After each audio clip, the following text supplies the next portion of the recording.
Orang-orang ini sudah gila karena pil petir surgawi.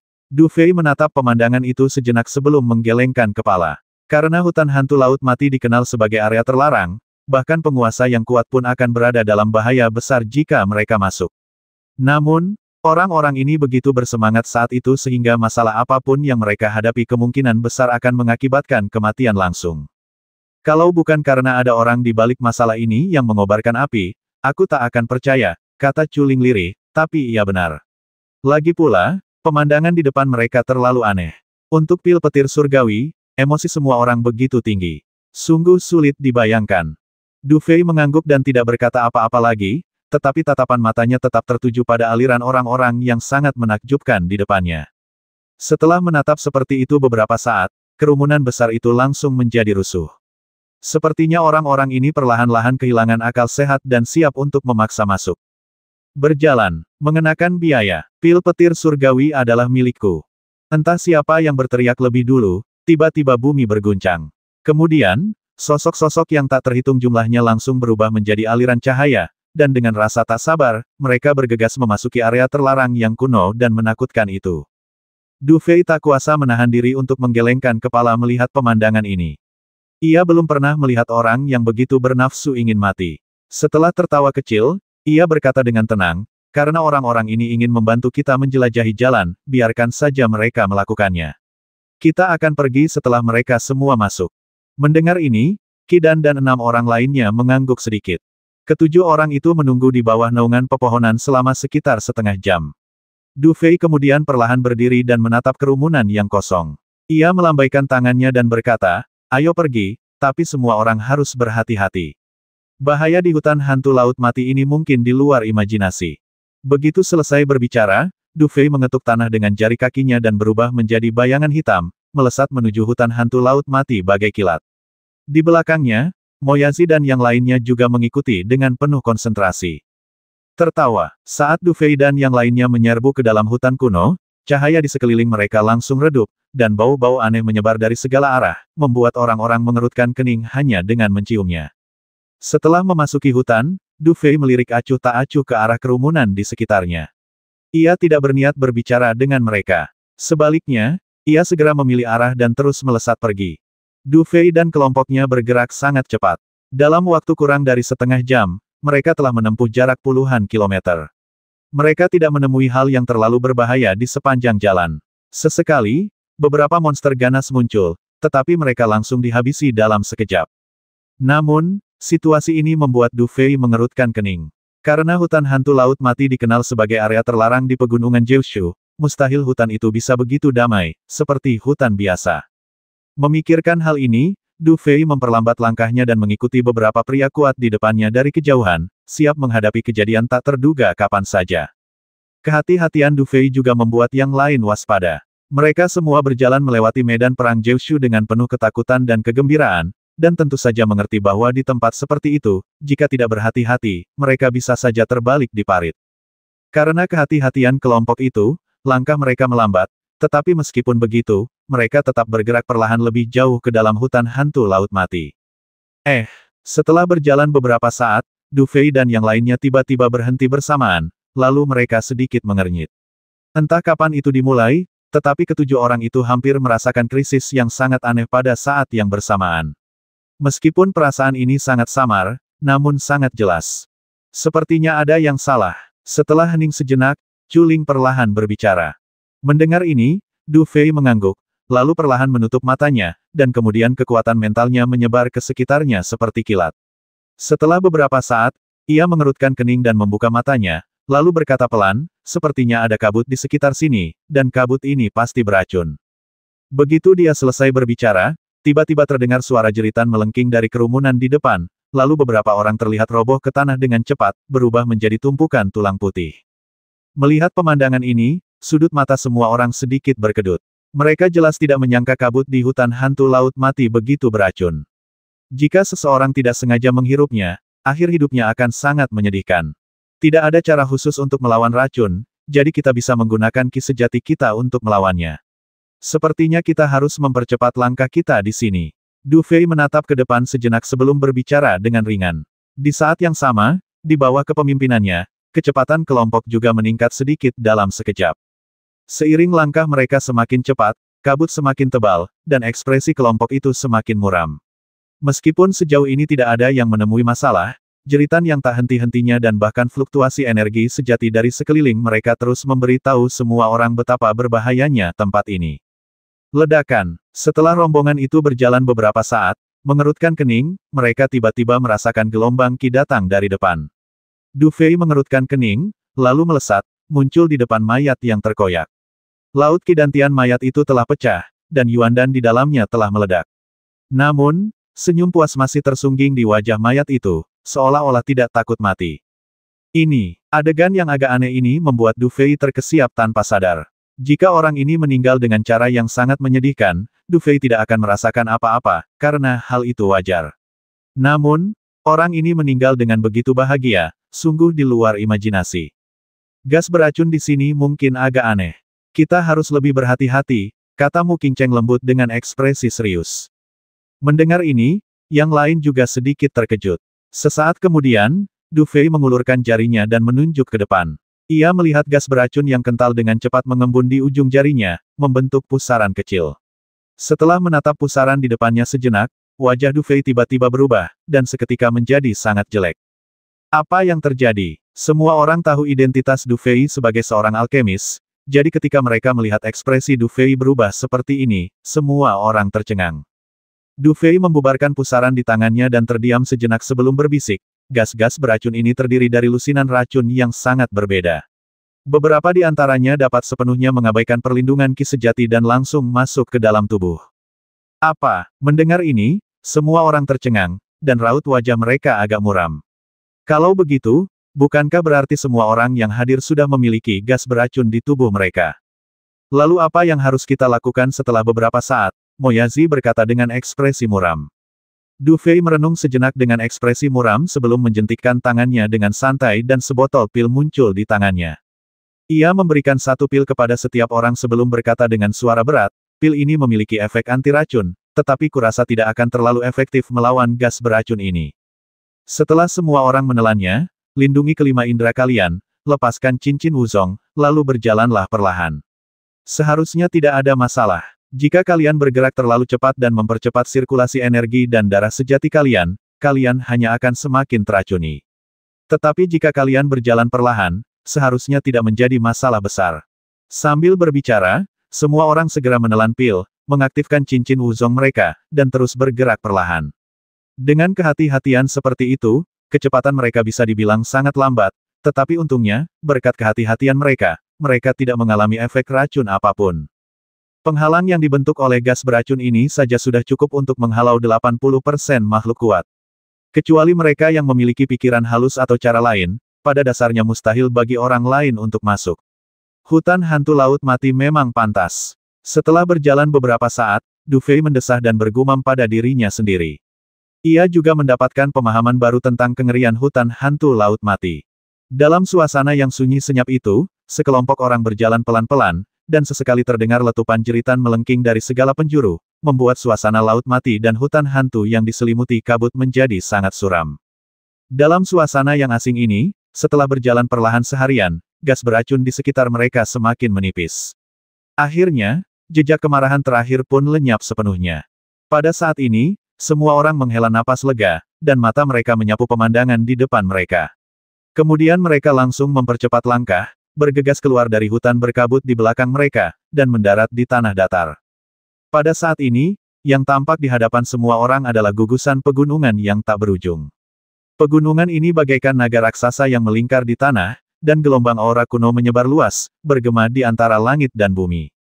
Dan di antara gunung-gunung tersebut masih ada pohon-pohon raksasa yang menjulang tinggi ke angkasa, membuat manusia tampak sangat kecil di hadapan pemandangan ini. Di tempat inilah, bukan di tempat lain, hutan hantu laut mati yang sesungguhnya berada. Akhirnya aku masuk. Menatap pemandangan di depannya, Du Fei perlahan menghela napas lega. Ia tak menyangka tingkat pertama memasuki hutan hantu laut mati akan begitu berbahaya. Ia tak tahu bahaya apa yang tersembunyi di pegunungan kuno tak berujung ini. Monster-monster di sini terisolasi dari dunia. Konon, banyak di antara mereka adalah spesies yang telah diwariskan dari zaman kuno. Kekuatan mereka luar biasa dahsyat dan mengerikan. Karena itu, jika kau bisa menghindari memprovokasi monster-monster itu, sebaiknya jangan memprovokasi mereka. Berdiri di samping Du Fei, Chu Ling ragu sejenak sebelum berbicara pelan. Mendengar ini, Du Fei mengangguk perlahan. Ia tahu bahwa Chu Ling tahu hal-hal yang tidak diketahuinya, dan dalam situasi ini, mendengarkan nasihatnya hanya akan menguntungkan mereka. Setelah merenung sejenak, Du Fei membaliknya, dan peta kuno itu muncul kembali di telapak tangannya. Menatap tempat ini, Du Fei mengerutkan kening. Meskipun peta Du Fei cukup detail, karena semua orang sama sekali tidak tahu apa-apa tentang Laut Mati dan hutan hantu, tidaklah mudah menemukan lokasi pil petir surgawi dengan peta tersebut. Terlebih lagi, jika mereka tidak berhati-hati di tempat seperti ini dan cukup sial untuk menemukan sarang monster ganas, bahkan dengan kekuatan mereka, kemungkinan besar mereka akan berada dalam bahaya besar. Setelah merenung sejenak dan berdiskusi dengan Xiao Bai dalam hatinya, Du Fei menyimpan peta itu. Ia ragu-ragu melihat ke arah barat laut dan berkata pelan, lokasi pil Tianlei seharusnya kira-kira di arah ini, tapi aku tidak yakin lokasi persisnya saat ini. Apa maksud kalian semua? Ayo pergi dulu. Setelah saling memandang, yang lain mengangguk pelan. Lagi pula, Du Fei tidak bisa berbohong tentang hal-hal seperti itu, dan dia tidak punya banyak pilihan saat ini. Karena tidak ada yang keberatan, ayo pergi. Melihat tidak ada yang keberatan, Du Fei mengangguk, lalu melambaikan tangannya, dan tubuhnya tiba-tiba melompat dan mendarat tepat di puncak pohon yang menjulang tinggi. Kemudian, ia menginjak telapak kakinya dan terbang ke arah barat laut, diikuti oleh yang lainnya. Masing-masing pohon menjulang tinggi ini tingginya ratusan meter. Tak terhalang kabut, hanya dengan melihatnya sekilas saja sudah sungguh menakjubkan. Tepat ketika kelompok itu mengernyit melihat banyaknya pepohonan di bawah mereka, tiba-tiba terdengar raungan monster dari semak belukar yang lebat. Kemudian, beberapa bayangan gelap tiba-tiba melompat dari tanah, menerjang Du Fei dengan kekuatan yang mengerikan. Hati-hati, serangan mendadak ini membuat semua orang di belakang sedikit terkejut, lalu mereka segera mengingatkannya. Dor, dor, dor. Du Fei, yang berada di garis depan, tidak menunjukkan perubahan ekspresi. Ia malah mengepalkan tinju dan melancarkan pukulan. Saat ia bergerak, hembusan angin yang dahsyat menghantam bayangan hitam itu. Seketika, monster-monster itu hancur berkeping-keping sebelum sempat menampakkan diri. Kekuatan fisik yang mengerikan. Adegan ini membuat pupil orang-orang di belakang sedikit mengecil. Meskipun mereka sudah lama tahu bahwa kekuatan Du Fei sangat mengerikan, mereka tidak pernah membayangkan bahwa kekuatan fisiknya saja bisa begitu mengerikan. Setelah berurusan dengan beberapa monster, Du Fei menatap hutan di bawah sejenak sebelum mengerutkan kening dan berkata, sepertinya ada cukup banyak monster di daerah ini. Meskipun tidak ada gas beracun, kita tidak bisa terbang ke sana begitu saja. Kalau tidak, kita tidak hanya akan menarik monster-monster yang mengganggu itu, tetapi kita bahkan mungkin ditemukan oleh yang lain. Mendengar ini, semua orang mengangguk. Tempat ini masih berada di pinggiran hutan hantu Laut Mati, jadi mungkin tidak ada monster kuat di sana. Namun, jika mereka masuk lebih dalam dan monster ganas muncul, itu bisa merepotkan. Jadi, setelah saling memandang sejenak, kelompok itu dengan cepat mendarat di tanah, dan kemudian, di bawah kepemimpinan Du Fei, mereka dengan hati-hati menuju ke arah barat laut. Dalam perjalanan, Du Fei dan yang lainnya sesekali akan bertemu dengan orang-orang kuat lainnya, tetapi seringkali, kedua belah pihak akan segera mundur setelah sedikit kontak. Lagi pula, di tempat seperti itu, manusia terkadang bahkan lebih menakutkan daripada monster. Dalam suasana seperti itu, meskipun kecepatan gerak kelompok sedikit meningkat, itu tidak jauh lebih cepat. Selain itu, untuk menjaga efektivitas tempur mereka, kelompok itu hampir sering berjalan dan berhenti, sama sekali tidak membiarkan diri mereka menghabiskan banyak tenaga fisik. Kekuatan pil petir surgawi begitu hebat, kurasa tak satu pun dari penguasa medan perang 9 provinsi itu akan menyerah. Namun, kami belum menemukan pasukan besar di sepanjang jalan, yang cukup aneh. Di bawah batu di tempat yang berlawanan arah angin, ketika sekelompok orang berkumpul di sekitar api unggun untuk beristirahat, Chu Ling mengerutkan kening dan berbicara perlahan. Tidak terlalu mengejutkan. Dilihat dari kekuatan para penguasa yang kuat itu, jika mereka memasuki Laut Mati dan hutan hantu sesegera mungkin, kemajuan mereka pasti jauh lebih cepat daripada kita. Namun, peta yang mereka miliki seharusnya belum lengkap, jadi meskipun mereka lebih cepat dari kita, itu tidak masuk akal. Du Fei merentangkan tangannya dengan acuh tak acuh, lalu berkata dengan ringan. Tapi kecepatan kita tidak terlalu lambat, tapi yang kita temui di sepanjang jalan kebanyakan kelompok kecil. Apa itu tidak terasa agak aneh, tanya Qi dan pelan, menggigit ranting.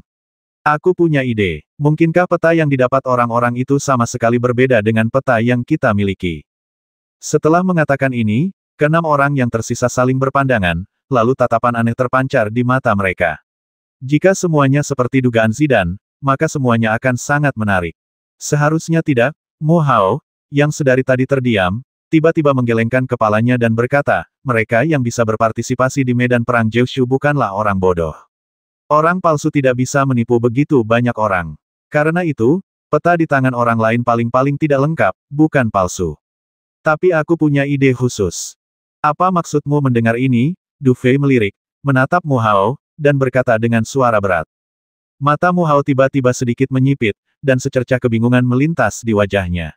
Setelah hening sejenak, ia perlahan berkata, bukannya kita belum pernah bertemu kelompok besar, tetapi kelompok-kelompok itu sudah musnah sebelum kita bertemu mereka. Apa? Mendengar ini, wajah semua orang berubah serempak. Kalian tahu, ketujuh orang yang hadir semuanya adalah ahli tingkat 6 tingkat puncak. Sebagai puncak medan perang 9 provinsi, masing-masing dari mereka memiliki kekuatan tempur dan kepekaan yang luar biasa. Namun, kata-kata Mu Hao menyiratkan bahwa mereka, kelompoknya, telah menjadi sasaran. Untuk sesaat, mata semua orang dipenuhi rasa tidak percaya. Namun, bagaimanapun juga, tak seorang pun yang hadir adalah orang biasa.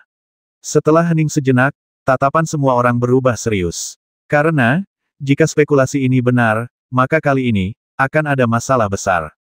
Pupil mata Du Fei sedikit menyipit. Ia samar-samar merasakan ada yang tidak beres beberapa hari terakhir ini, tetapi karena tempat ini adalah laut mati dan hutan hantu, dan bahaya mengintai di setiap langkah, ia tidak menganggapnya terlalu serius. Namun kini, setelah dipikir-pikir lagi, ia menyadari bahwa semua yang ia temui akhir-akhir ini terasa aneh.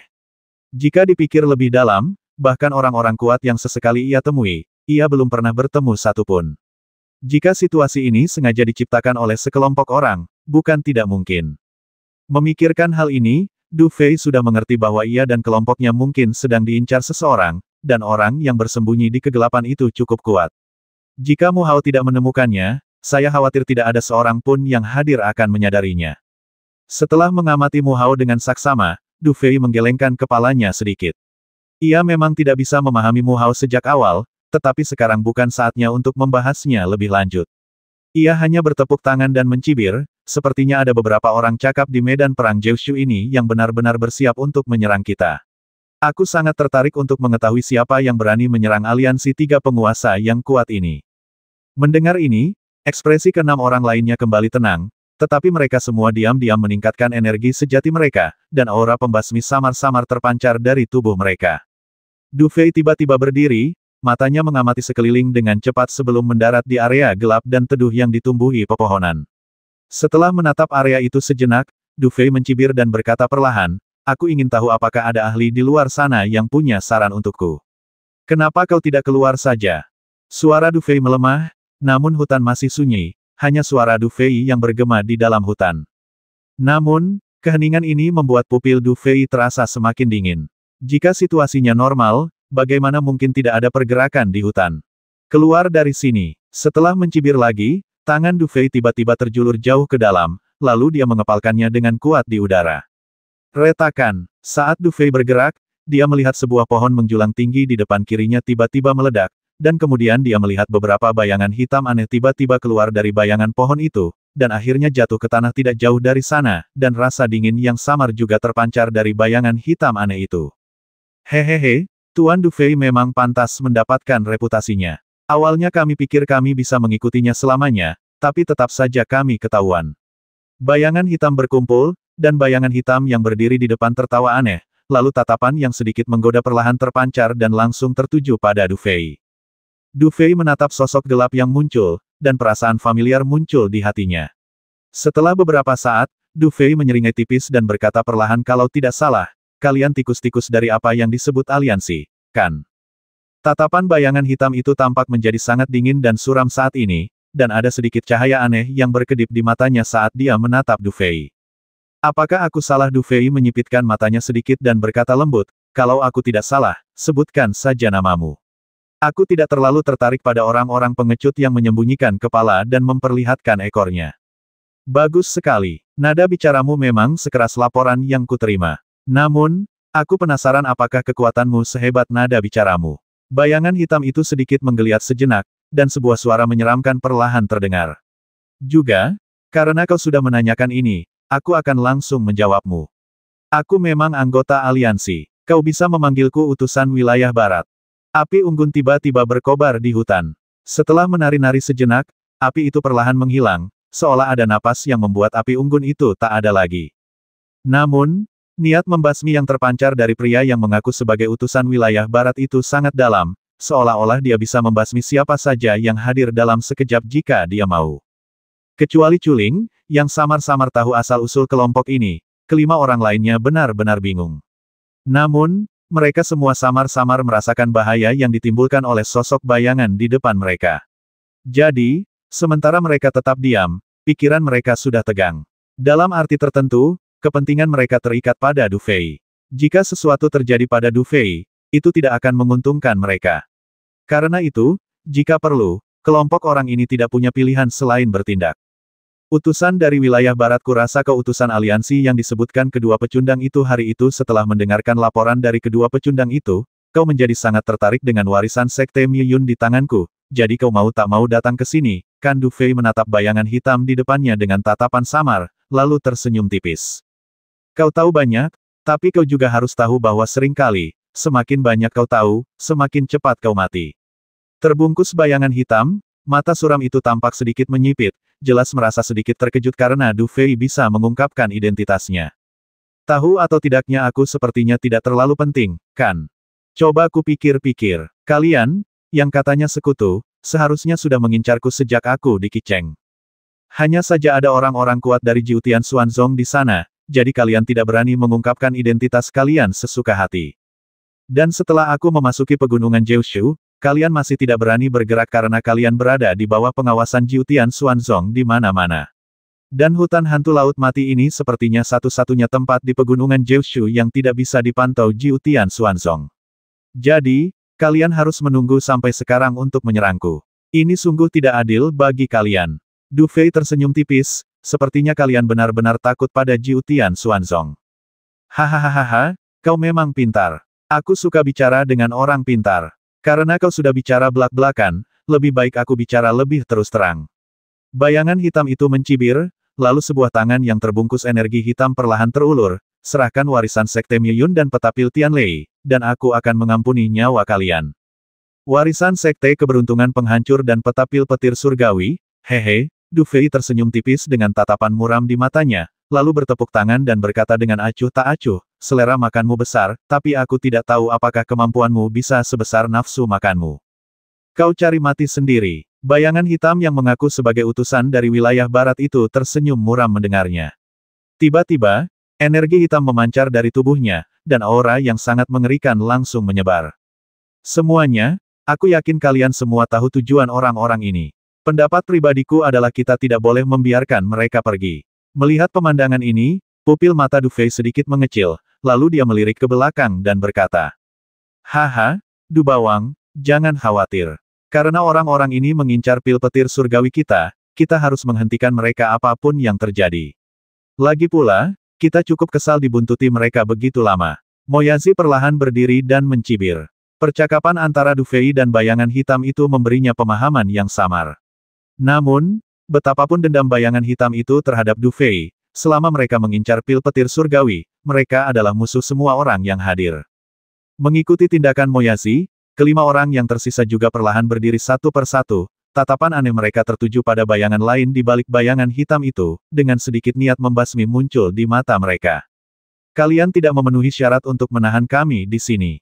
Utusan wilayah barat itu tertawa aneh, matanya tiba-tiba menjadi gelap, lalu tiba-tiba ia mengulurkan tangan kanannya, menjentikkan jari-jarinya, dan tiba-tiba seberkas cahaya yang dipenuhi energi hitam melesat ke arah wajah Du Fei. Tertawa, seberkas cahaya hitam melintas, dan udara langsung terkoyak, meninggalkan bekas yang dalam di tanah. Peluru ini memang tampak biasa saja, tetapi daya mematikan yang terkandung di dalamnya sangat kuat. Kamu belum menguasai serangan diam-diam. Du Fei tidak bergerak, tetapi mengepalkan tangannya dengan kuat. Tiba-tiba, semburan energi yang mengerikan melesat keluar dan bertabrakan dengan keras dengan berkas cahaya hitam itu. Kedua energi itu menyerbu hutan hampir dalam sekejap mata. Desir, tepat saat kedua serangan itu meletus, Du Fei menggeser kakinya dan muncul di atas utusan wilayah barat bagaikan hantu. Kemudian, ia meninju ke bawah, dan tiba-tiba gelombang energi sejati menyapu dan berubah menjadi bayangan tinju, menghantam utusan wilayah barat dengan ganas tanpa ragu. Kemanapun tinju itu mencapai, tanah langsung runtuh. Kekuatan mengerikan yang terkandung dalam pukulan ini membuat mata utusan wilayah barat berubah dengan cepat. Ledakan. Ketika tinju itu mendarat, tanah tempat utusan wilayah barat berdiri langsung meledak, dan sosok utusan wilayah barat juga langsung meledak akibat pukulan ini. Mati. Melihat pemandangan ini, semua orang di belakang sedikit terkejut. Mereka jelas tidak menyangka pria yang tampak begitu aneh ini bisa begitu lemah. Namun, ketika mereka sedikit tertegun, wajah Du Fei berubah dingin. Lalu tubuhnya tiba-tiba berputar di udara, dan sebuah jari menunjuk ke sisi kanan tubuhnya. Tertawa, seberkas energi sejati menyambar dan langsung menghantam udara. Kemudian, terdengar suara teredam. Sesaat kemudian, bayangan hitam melesat keluar dari dalam dengan agak malu. Kelincahan dan kemampuan bela dirimu memang mengesankan, tapi sayangnya, kau terlalu lemah untuk memanfaatkannya sepenuhnya. Kalau tidak, bahkan aku pun tak akan bisa mendeteksimu. Du Fei menatap bayangan hitam yang melesat keluar dan tersenyum tipis. Kelincahan orang ini memang sangat aneh. Jika bukan karena kekuatan mentalnya yang luar biasa, ia mungkin tak akan bisa mendeteksi keberadaannya. Melihatnya saja, orang bisa melihat betapa sulitnya menghadapi orang ini. Utusan barat itu mengetuk-ngetukkan jari kakinya beberapa kali di udara sebelum akhirnya kembali tenang. Tatapannya pada Du Fei kini dipenuhi dengan intensitas yang menyeramkan. Setelah beberapa saat, ia menggelengkan kepalanya sedikit dan berkata perlahan, kau jauh lebih baik daripada kedua pecundang itu. Aku tidak tahu bagaimana kau bisa menjadi begitu kuat hanya dalam beberapa hari, tetapi kau layak mendapatkan perhatianku. Apakah aku berhak membiarkanmu bicara omong kosong dengan serius, kata Du Fei sambil tersenyum. Mendengus. Mendengar ini, utusan dari wilayah barat mencibir, lalu berhenti bicara omong kosong. Sebaliknya, tanda di tangannya berubah dengan cepat, dan tiba-tiba energi hitam menyembur keluar dari tubuhnya. Tangan surgawi yang agung. Dengan teriakan dingin, serangkaian jejak tangan hitam tiba-tiba muncul di hutan, dan kemudian jejak tangan ini seperti hantu, melesat ke arah Du Fei dengan kecepatan yang sangat mencengangkan, tampak aneh dan tajam. Setiap jejak tangan hitam ini mengandung energi yang sangat mengerikan, dan hampir setiap kali mendekati Du Fei, jejak tersebut akan menghilang dengan cepat. Namun, setelah Du Fei mencibir, pikirannya bergerak, dan seketika, pusaran hitam putih kecil muncul di tubuhnya. Ketika jejak tangan aneh itu muncul, seringkali pusaran hitam putih itu langsung menghilang sebelum menyentuh tubuh Du Fei. Yang lainnya, basmi saja orang-orang itu sebelum datang membantuku. Melihat bahwa seni bela dirinya tidak berpengaruh pada Du Fei, wajah utusan wilayah barat menjadi semakin muram, dan kemudian dia tiba-tiba berteriak dengan suara rendah. Desir, tepat saat ia berteriak, 4 bayangan hitam tiba-tiba melesat keluar dari tempatnya berdiri. Dengan luapan energi sejati, keempat serangan itu menghantam kerumunan di belakangnya dengan keras. Jelas, orang-orang berbaju hitam ini berencana untuk menghadapi yang lain terlebih dahulu, baru kemudian mengepung Du Fei. Sepertinya kita diremehkan. Kalian berdua lihat saja, lebih baik kita yang menangani situasi seperti ini. Moyazi tersenyum tipis, melirik Chuling dan Mu Qingcheng, lalu melangkah ke tanah. Dia adalah orang pertama yang bergegas keluar dan langsung menghadapi serangan salah satu bayangan hitam. Qi Dan, Mu Hao, dan Fu Han juga tampak marah dengan kata-kata bayangan hitam itu. Pada saat ini, mereka semua mencibir, dan tiba-tiba energi sejati dalam tubuh mereka meraung, dan seni bela diri yang kuat langsung ditampilkan. Dor, dor, dor. Kekuatan keempat bayangan yang mengikutinya jelas sangat kuat. Bahkan dengan kekuatan Moyazi dan rekan-rekannya, mereka hanya mampu mempertahankan keseimbangan saat berhadapan dengan bayangan-bayangan itu. Situasi ini juga membuat wajah Moyazi dan rekan-rekannya sedikit muram. Jelas, mereka tidak menyangka kekuatan bayangan-bayangan ini begitu kuat. Perang tampaknya benar-benar dimulai pada saat ini. Energi sejati yang melonjak langsung menyebar di hutan bagai badai yang mengamuk. 8 sosok di lapangan langsung bertabrakan lagi. Dalam fluktuasi energi sejati yang dahsyat, daun-daun kering di sekitarnya langsung berubah menjadi bubuk dan tertiup angin kencang. Keempat bayangan hitam aneh itu jelas sedikit terkejut dengan kekuatan keempat orang di pihak Du Fei. Awalnya, mereka tidak meremehkan orang-orang kuat yang datang untuk berpartisipasi dalam perang Kyushu ini, tetapi sekarang mereka harus mengakui bahwa orang-orang ini memang merepotkan. Hahaha, lawan yang menarik. Moyazi tertawa terbahak-bahak, lalu langsung terhempas ke dalam bayangan. Tiba-tiba, gelombang ledakan sonik yang dahsyat menyebar, membuat pertempuran semakin panas. Kidan dan yang lainnya melihat ekspresi Moyazi dan mencibir, lalu mulai menganggap serius pertarungan itu. Untuk sesaat, pertempuran di lapangan menjadi semakin kacau dan sengit. Ledakan. Du Fei melambaikan tangannya dan menghancurkan semua jejak telapak tangan yang memenuhi area sekitarnya dengan sebuah pukulan. Kemudian senyum tipis muncul di wajahnya. Mulai sekarang, sepertinya rekan-rekanmu hanya biasa-biasa saja. Kau ingin menunggu dan mengepungku dengan mereka, mengapa tidak menunjukkan keahlianmu sekarang? Kamu yang memintanya. Mendengar ini, pupil mata utusan wilayah barat sedikit mengecil, dan sesaat kemudian, tatapan tajam terpancar di matanya. Karena kau begitu ingin mati, maka aku akan membiarkanmu pergi. Engah. Dengan teriakan keras, mata utusan wilayah barat tiba-tiba berubah, lalu dia menggertakkan giginya, dan seteguk darah langsung muncrat keluar, dan energi hitam pun langsung mengalir keluar, langsung melilit darah tersebut. Wuh! Saat energi hitam menyelimuti area tersebut, suara-suara raungan hantu dan serigala terdengar dari segala arah, dan aura yang sangat menakutkan perlahan-lahan terpancar dari energi hitam tersebut. Cakar hantu Luotian. Energi hitam itu menggeliat cepat, dan akhirnya mengembun menjadi cakar hantu hitam raksasa. Wajah-wajah manusia mengerikan yang tak terhitung jumlahnya tercetak di cakar hantu itu, dan jeritan melengking terus terdengar, membuat kulit kepala orang-orang mati rasa.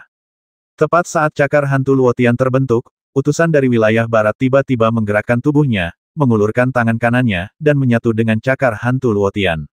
Kemudian, jeritan melengking tiba-tiba keluar dari mulutnya, dan udara hitam menyebar dari cakar hantu Luotian, langsung menyelimuti tubuhnya, membuat sosoknya semakin jahat. Ho ho ho ho. Setelah cakar hantu Luotian menyatu sepenuhnya di tangan kanannya, utusan wilayah barat itu menyeringai aneh, lalu menghentakkan kakinya dengan keras, dan sosoknya langsung menembus kehampaan dan muncul tepat di depan Du Fei. Dengan lambaian tangan kanannya, cakar hantu Luotian yang besar itu meraih ke arah Du Fei. Saat cakar hantu itu jatuh, bahkan ruang pun terdistorsi, dan suara ledakan udara terdengar terus-menerus, menunjukkan betapa kuatnya gerakan ini. Cincin Sekte Bela Diri Es Misterius. Benda langit es misterius. Melihat pemandangan ini, wajah Du Fei tiba-tiba berubah, lalu ia mengepalkan telapak tangannya, dan cahaya putih cemerlang langsung muncul di tubuhnya. Kemudian, tepat saat cincin Wuzong muncul, Du Fei meninju ke depan dengan ganas. Ledakan. Sebuah pukulan yang tampak biasa saja berbenturan keras dengan cakar hantu Luotian, dan wajah manusia pada cakar hantu Luotian langsung mengeluarkan serangkaian raungan melengking. Hutan di sekitarnya kini dipenuhi hantu, dan sosok-sosok hantu yang tak terhitung jumlahnya muncul hampir seketika. Jika seseorang dengan pikiran yang lebih lemah menghadapi serangan seperti itu, mereka mungkin akan ketakutan bahkan sebelum mengerahkan seluruh kekuatan mereka. Ledakan. Sesaat kemudian, hembusan angin kencang tiba-tiba menerjang. Di saat yang sama, gelombang suara terus menyebar, seketika mengalahkan hantu-hantu di sekitarnya. Buk, buk, buk. Kedua sosok di udara bergoyang hampir bersamaan, lalu dengan cepat mundur ke belakang. Sosok utusan wilayah barat bergoyang beberapa kali di udara sebelum akhirnya berhenti, sementara Du Fei jatuh langsung ke tanah, kakinya menggores tanah dan meninggalkan dua bekas yang dalam. Sungguh kekuatan yang dahsyat. Ekspresi utusan wilayah barat sedikit berubah ketika jurusnya gagal. Ia jelas tidak menyangka kekuatan fisik Du Fei begitu dahsyat. Namun, saat ini, tak ada gunanya membicarakan hal lain. Ekspresinya berubah dingin, kilatan mematikan terpancar di wajahnya. Dengan hentakan kakinya, gelombang energi hitam yang semakin kuat tiba-tiba meletus dari tubuhnya, mengalir langsung ke cakar hantu Luotian di tangan kanannya. Utusan wilayah barat kini sepenuhnya menyadari kekuatan Du Fei, jadi tentu saja ia tidak akan meremehkannya. Meskipun kekuatan Du Fei masih jauh dari cukup untuk dianggap serius, ia bertekad untuk membasminya secepat kilat. Saat energi hitam merasuki tubuh utusan wilayah barat, cakar hantu Luotian yang gelap menjadi semakin jahat. Gelombang energi jahat hitam pekat terus memancar dari cakar hantu Luotian, seolah-olah dapat menggerogoti seluruh ruang. Du Fei menyipitkan mata dan menatap utusan barat yang saat ini tampak seperti Ibel Shuro, ekspresinya menjadi sangat serius. Kekuatan orang di depannya ini, sampai batas tertentu, bahkan lebih kuat daripada Zhang Tian. Jika dia tidak menunjukkan kemampuan yang sebenarnya, situasi saat ini mungkin akan sangat merepotkan. Begitu Du Fei memikirkan hal ini, pikirannya bergerak sedikit, dan sebuah lonceng perunggu yang memancarkan cahaya keemasan cemerlang muncul di tangannya. Benda ini adalah jimat Zenwu tingkat 3, lonceng ilahi kiamat, yang ia rebut dari Yang Zeng hari itu. Meskipun Du Fei belum mampu menyempurnakan lonceng ilahi kiamat akhir-akhir ini, karena Xiao Bai dapat menggantikan roh lonceng ilahi kiamat, ia kini mampu mengendalikannya. Dalam arti tertentu, ia bahkan dapat mengendalikannya lebih mudah daripada Yang Zeng. Namun, Du Fei selalu menganggap benda ini sebagai kartu trufnya dan tidak akan menggunakannya dengan mudah. Di Laut Mati dan hutan hantu ini, kita harus menjaga kondisi prima apapun yang terjadi. Kita tidak bisa sembarangan menggunakan ilmu bela diri yang terlalu merusak. Kalau begitu, mari kita gunakan jimat Zenwu ini untuk menyelesaikan masalah. Senyum sinis melintas di mata Du Fei, lalu ia mengepalkan telapak tangannya dan mengerahkan energi sejatinya. Tiba-tiba, semburan cahaya keemasan memancar dari lonceng perunggu kecil itu, seketika menerangi hutan gelap itu. Dentang, Du Fei menamparkan tubuh lonceng ilahi kiamat dengan telapak tangannya, dan tiba-tiba gelombang suara dahsyat menyapu, langsung menutupi semua suara lolongan hantu yang datang dari cakar hantu Luotian.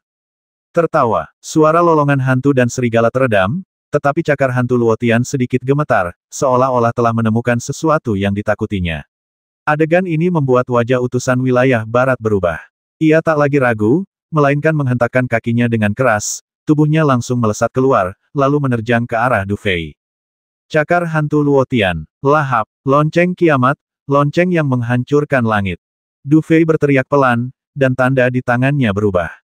Lonceng kiamat yang awalnya melayang di telapak tangannya langsung membesar hingga seukuran manusia, lalu dengan satu tepukan telapak tangan Du Fei, lonceng itu tiba-tiba terbanting ke depan. Ledakan. Kekuatan gabungan kedua belah pihak bertabrakan hampir seketika. Seketika, gelombang ledakan sonik berdesir di hutan, dan retakan besar seperti jaring laba-laba menyebar di tanah. Pohon-pohon menjulang yang tak terhitung jumlahnya patah terbelah dua di bawah kekuatan dahsyat itu.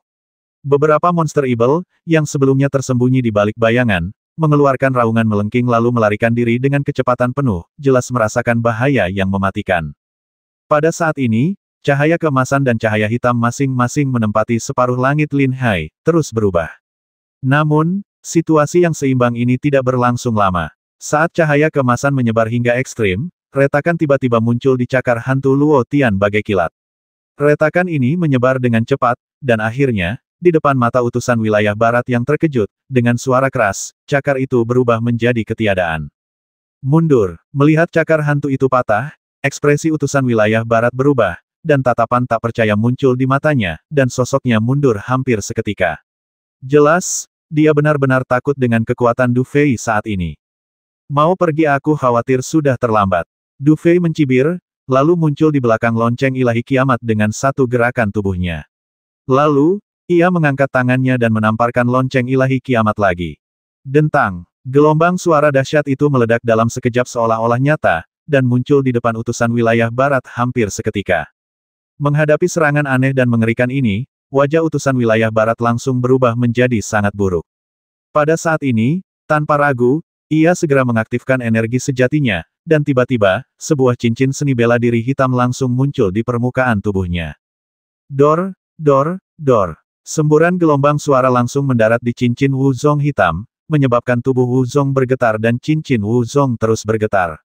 Melihat pemandangan ini, Du Fei mencibir dan bertepuk tangan terus-menerus. Tiba-tiba, gelombang suara dahsyat menerjang utusan wilayah barat seperti air pasang. Menghadapi serangan dahsyat ini, cincin sekte bela diri utusan wilayah barat langsung aktif sepenuhnya. Namun, setelah menahan puluhan gelombang suara, cincin sekte bela diri yang goyah itu bergetar dan berubah menjadi titik-titik hitam. Kemudian, gelombang suara yang mengerikan itu tiba-tiba turun ke tubuh utusan wilayah barat yang aneh. Seketika, gelombang raungan melengking menggema di hutan. Kekuatan jimat Zenwu akhirnya menunjukkan kekuatan aslinya pada saat ini. Meskipun kekuatan utusan wilayah barat belum mencapai ranah sekte bela diri tingkat kelima, kekuatannya tidak kalah dari orang-orang seperti Zhang Tian dan Yang Zeng. Dengan cara biasa, Du Fei harus membayar mahal untuk mengalahkannya. Namun, dengan kekuatan lonceng ilahi kiamat, ia mampu langsung mematahkan kekuatan ofensif dan defensifnya serta melukainya. Jimat roh bela diri sejati ini benar-benar sesuai dengan namanya. Setelah satu kali serangan, ia sudah berada dalam posisi yang kurang menguntungkan, dan luka-lukanya juga serius. Hal ini membuat mata utusan wilayah barat semakin panik. Ia awalnya berpikir jika pihaknya bertindak, pihak Du Fei akan hancur seperti pohon mati atau kayu lapuk. Namun, ia tidak pernah menyangka bahwa ketika aksi yang sebenarnya terjadi, pihaknya lah yang akan hancur seperti pohon mati atau kayu lapuk. Tak perlu lagi bicara omong kosong saat ini. Utusan wilayah barat itu menggertakkan gigi dan segera mundur ke belakang. Namun, melihat aksinya, Du Fei mencibir dan bertepuk tangan lagi. Gelombang suara lain menyebar dan menghantamnya dengan keras. Engah, serangan sonik ini, yang diresapi energi sejati Du Fei, menyebabkan prajurit wilayah barat itu memuntahkan seteguk darah dan terlempar ke belakang. Setelah merobohkan pohon-pohon menjulang yang tak terhitung jumlahnya, ia akhirnya berhenti. Meski begitu, energi hitam yang menyelimuti tubuhnya meredup. Sambil memegang lonceng kiamat yang sangat besar, Du Fei mengetuk-ngetukkan kakinya pelan di udara dan mendarat di depan utusan wilayah barat. Ia menatap utusan wilayah barat dengan tatapan acuh tak acuh, lalu setelah beberapa saat, ia tersenyum lembut dan berkata, "Karena kau sudah di sini, kenapa kau terburu-buru pergi?" Meskipun nada bicara Du Fei terdengar santai, niat membasmi yang tersembunyi di baliknya membuat wajah utusan wilayah barat langsung memucat. Ia menatap Du Fei dengan tajam dan berteriak sambil menggertakkan gigi, "Du Fei, apa kau benar-benar ingin menjadi musuh kami para petinggi aliansi kita? Bukanlah sesuatu yang bisa kalian bayangkan. Dasar idiot. Jangan menolak bersulang lalu minum kerugian. Kita bisa mundur hari ini dan tidak akan merepotkanmu lagi, tapi sebaiknya kau jangan coba-coba." Du Fei terdiam sejenak, lalu menggelengkan kepalanya perlahan dan tersenyum tipis, tetapi sorot dalam senyumnya sangat menyeramkan. "Tidak perlu mundur. Aku sudah memberi kalian satu kesempatan. Jika kalian datang lagi, membiarkan kalian pergi seperti ini hanya akan merusak reputasiku sebagai penguasa. Jadi, maaf, aku akan mengambil nyawa kalian." Du Fei tersenyum, lalu menekan telapak tangannya, langsung menyalurkan kibatinnya ke dalam lonceng ilahi kiamat. Hampir seketika, gelombang energi yang mengerikan dan dahsyat meletus, terpancar dari tatapan tak percaya wilayah barat. Saat gelombang energi ini menyebar, bayangan binatang ibel yang menyerupai burung perlahan muncul dari lonceng ilahi kiamat. Setelah diamati lebih dekat, terungkap bahwa binatang ini samar-samar menyerupai Phoenix Eagle yang terukir di permukaan lonceng ilahi kiamat. Saat Phoenix Eagle emas muncul, tekanan yang sangat dahsyat dan dahsyat langsung menyebar sepenuhnya. Phoenix Eagle adalah salah satu suku teratas di dunia binatang ibel. Konon, hanya suku-suku seperti suku naga kuno dan suku harimau ibel kuno yang dapat menandingi Phoenix Eagle. Hanya dengan melihat ini, kita bisa tahu betapa kuatnya Phoenix Eagle. Selama penyempurnaan lonceng ilahi kiamat, seolah-olah roh Phoenix Eagle telah disegel di dalamnya, yang memiliki kekuatan luar biasa. Du Fei, dengan kekuatannya saat ini, tidak dapat memanggil Phoenix Eagle ini. Namun, dengan Xiao Bei yang bertindak sebagai roh instrumen tersebut, Du Fei mampu memanipulasi lonceng ilahi kiamat dengan mudah, memungkinkannya untuk memanggilnya dengan mudah. Bahkan Du Fei sendiri tidak yakin akan kekuatan sebenarnya dari Phoenix Eagle ini, yang tersegel di dalam lonceng ilahi kiamat.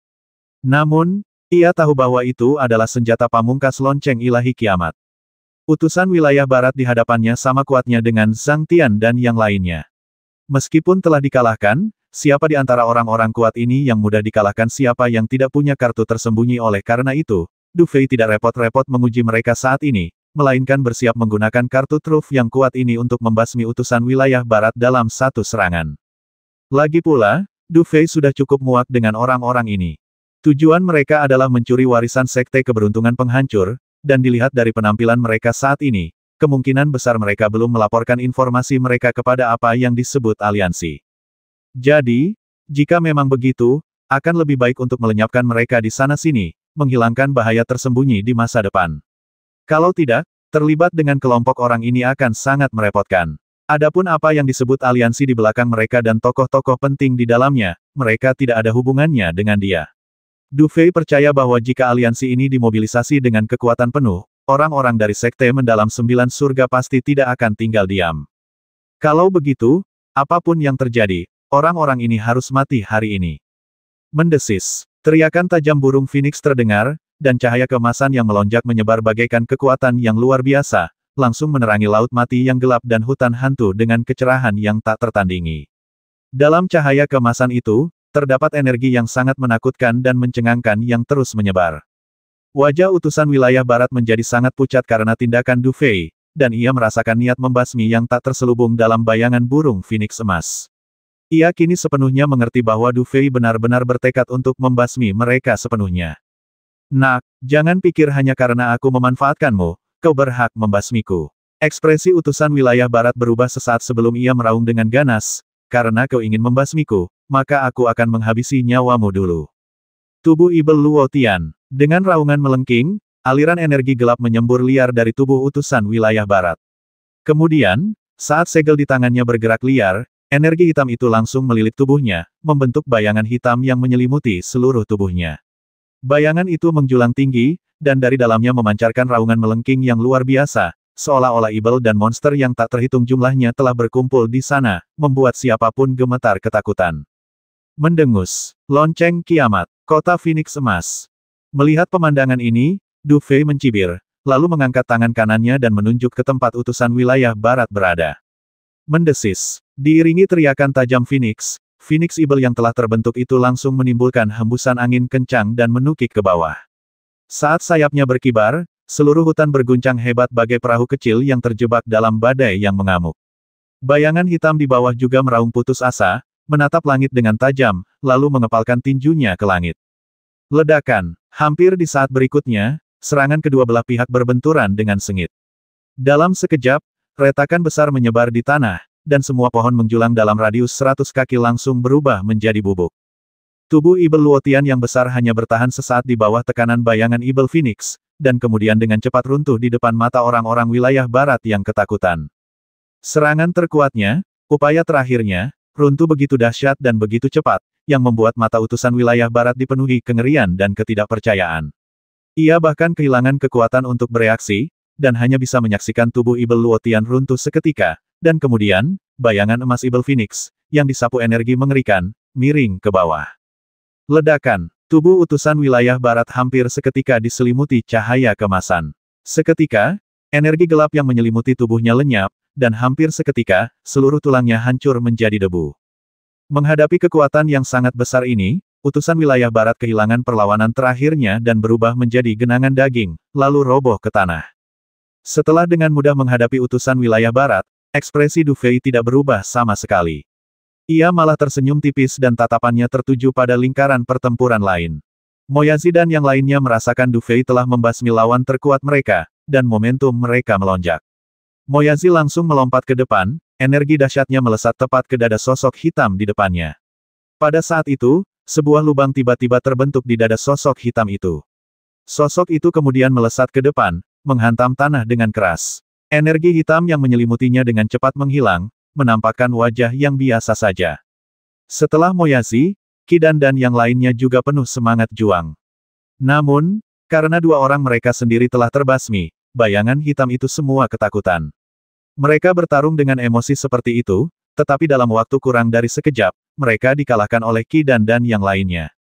Melihat bayangan hitam terakhir terbasmi oleh telapak tangan Fu Han, tatapan tajam di mata Du Fei perlahan mereda. Ia menatap pemandangan di depannya dengan tenang. Setelah beberapa saat, ia tersenyum tipis dan berkata, meskipun tikus-tikus ini tidak lemah, nasib mereka agak terlalu buruk. Setelah selesai berbicara, Du Fei hendak berbalik dan pergi, tetapi pada saat ini, pikirannya tiba-tiba bergerak, dan tatapannya kembali tertuju pada utusan barat yang kini telah berubah menjadi bola pasta daging. Meskipun utusan wilayah barat ini masih nyaris tak bisa mempertahankan wujud manusianya, ia bahkan tak bisa bergerak karena semua tulang di tubuhnya patah. Namun, saat ini, energi gelap samar diam-diam memancar dari 7 lubangnya, yang tampak cukup aneh. Orang ini belum mati. Du Fei mengangkat alisnya sedikit ketika melihat pemandangan ini. Dia tidak menyangka hidup orang ini begitu sulit, di bawah tatapan Du Fei, energi hitam samar terus-menerus terpancar dari tubuh utusan wilayah barat. Jika itu orang biasa, mereka pasti sudah mati berkali-kali karena luka seperti itu. Namun, utusan wilayah barat ini masih memiliki jejak napas, yang terlihat cukup aneh.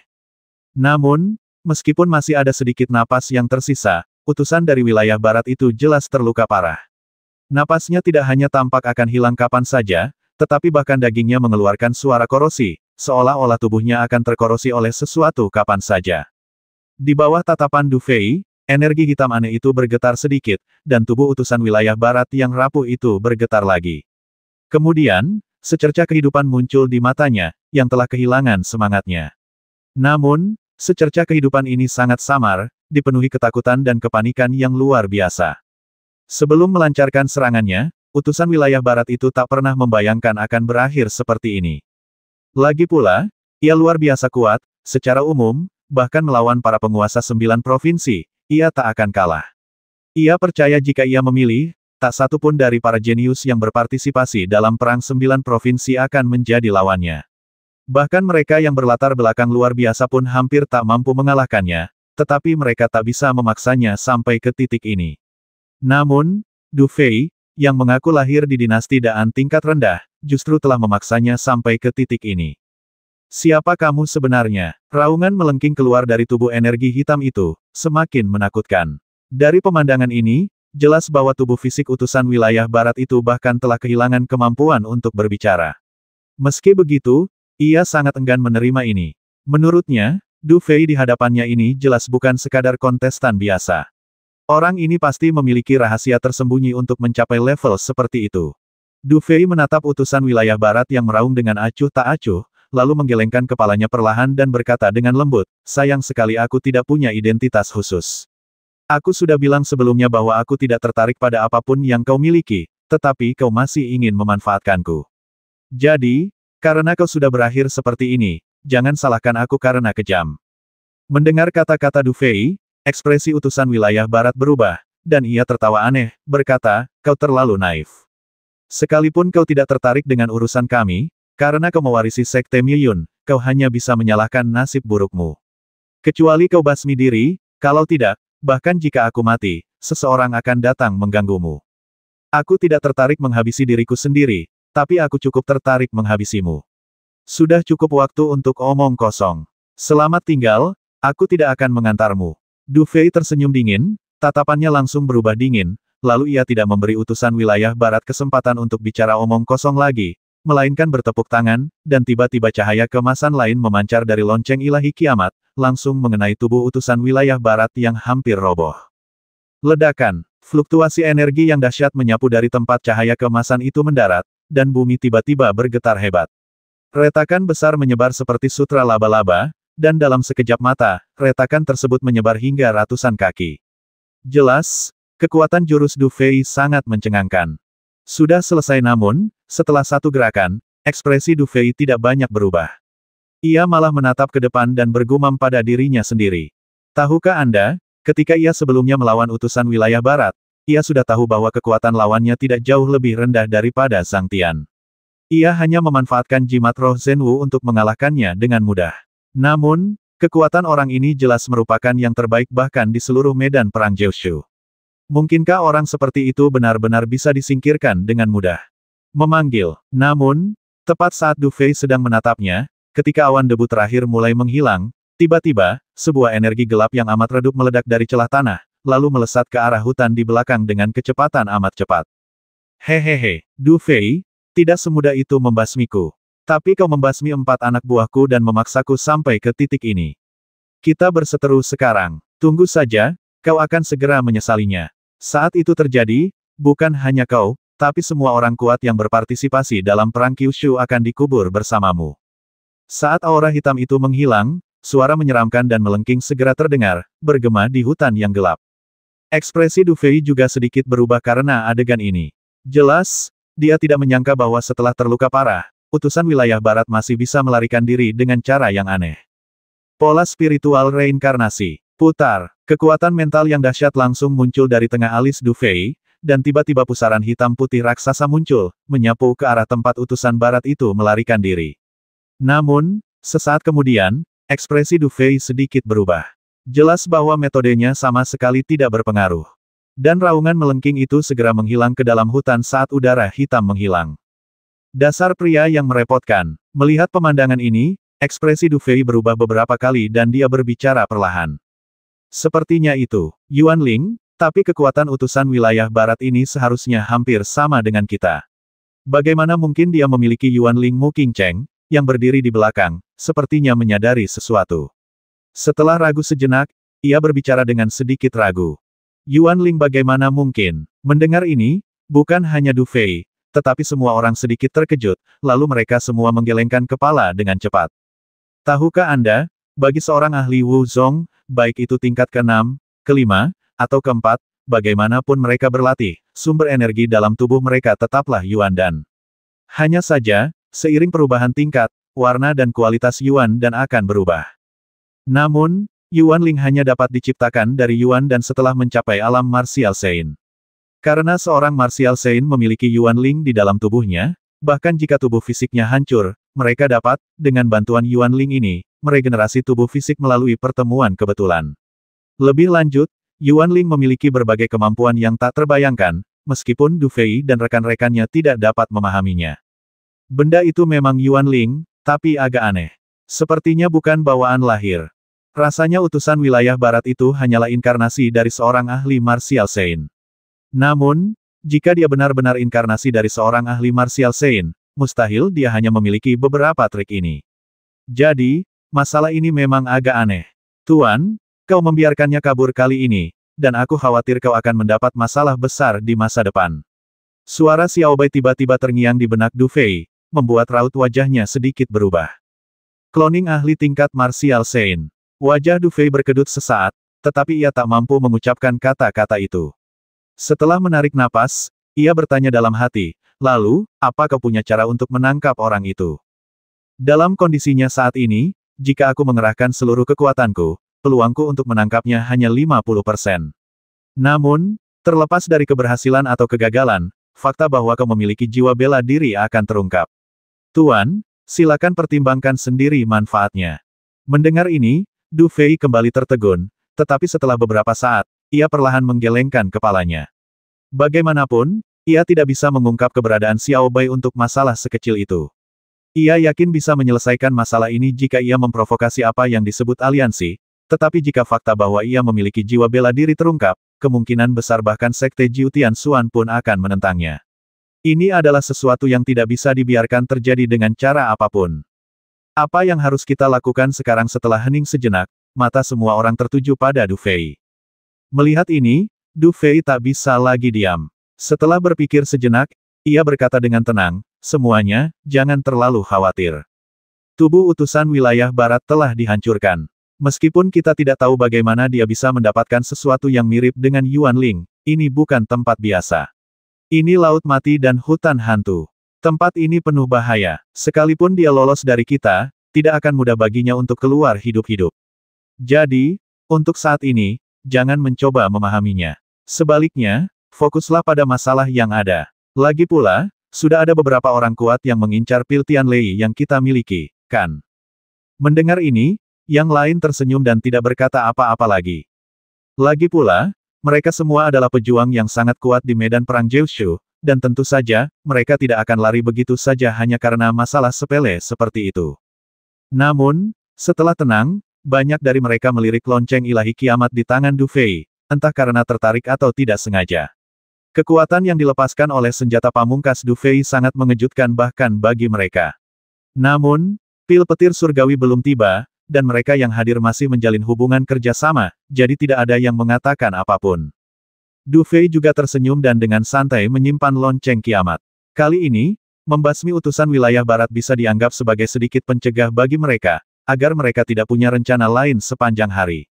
Dalam arti tertentu, ini juga cukup menguntungkan Du Fei.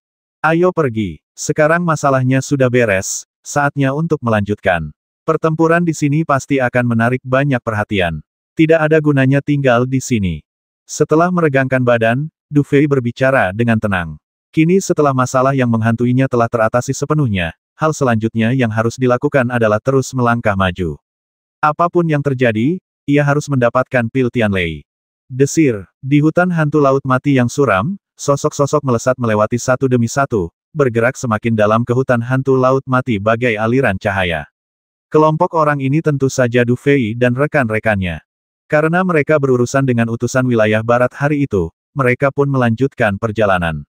Anehnya, setelah berurusan dengan utusan wilayah barat, mereka bertemu dengan cukup banyak pasukan.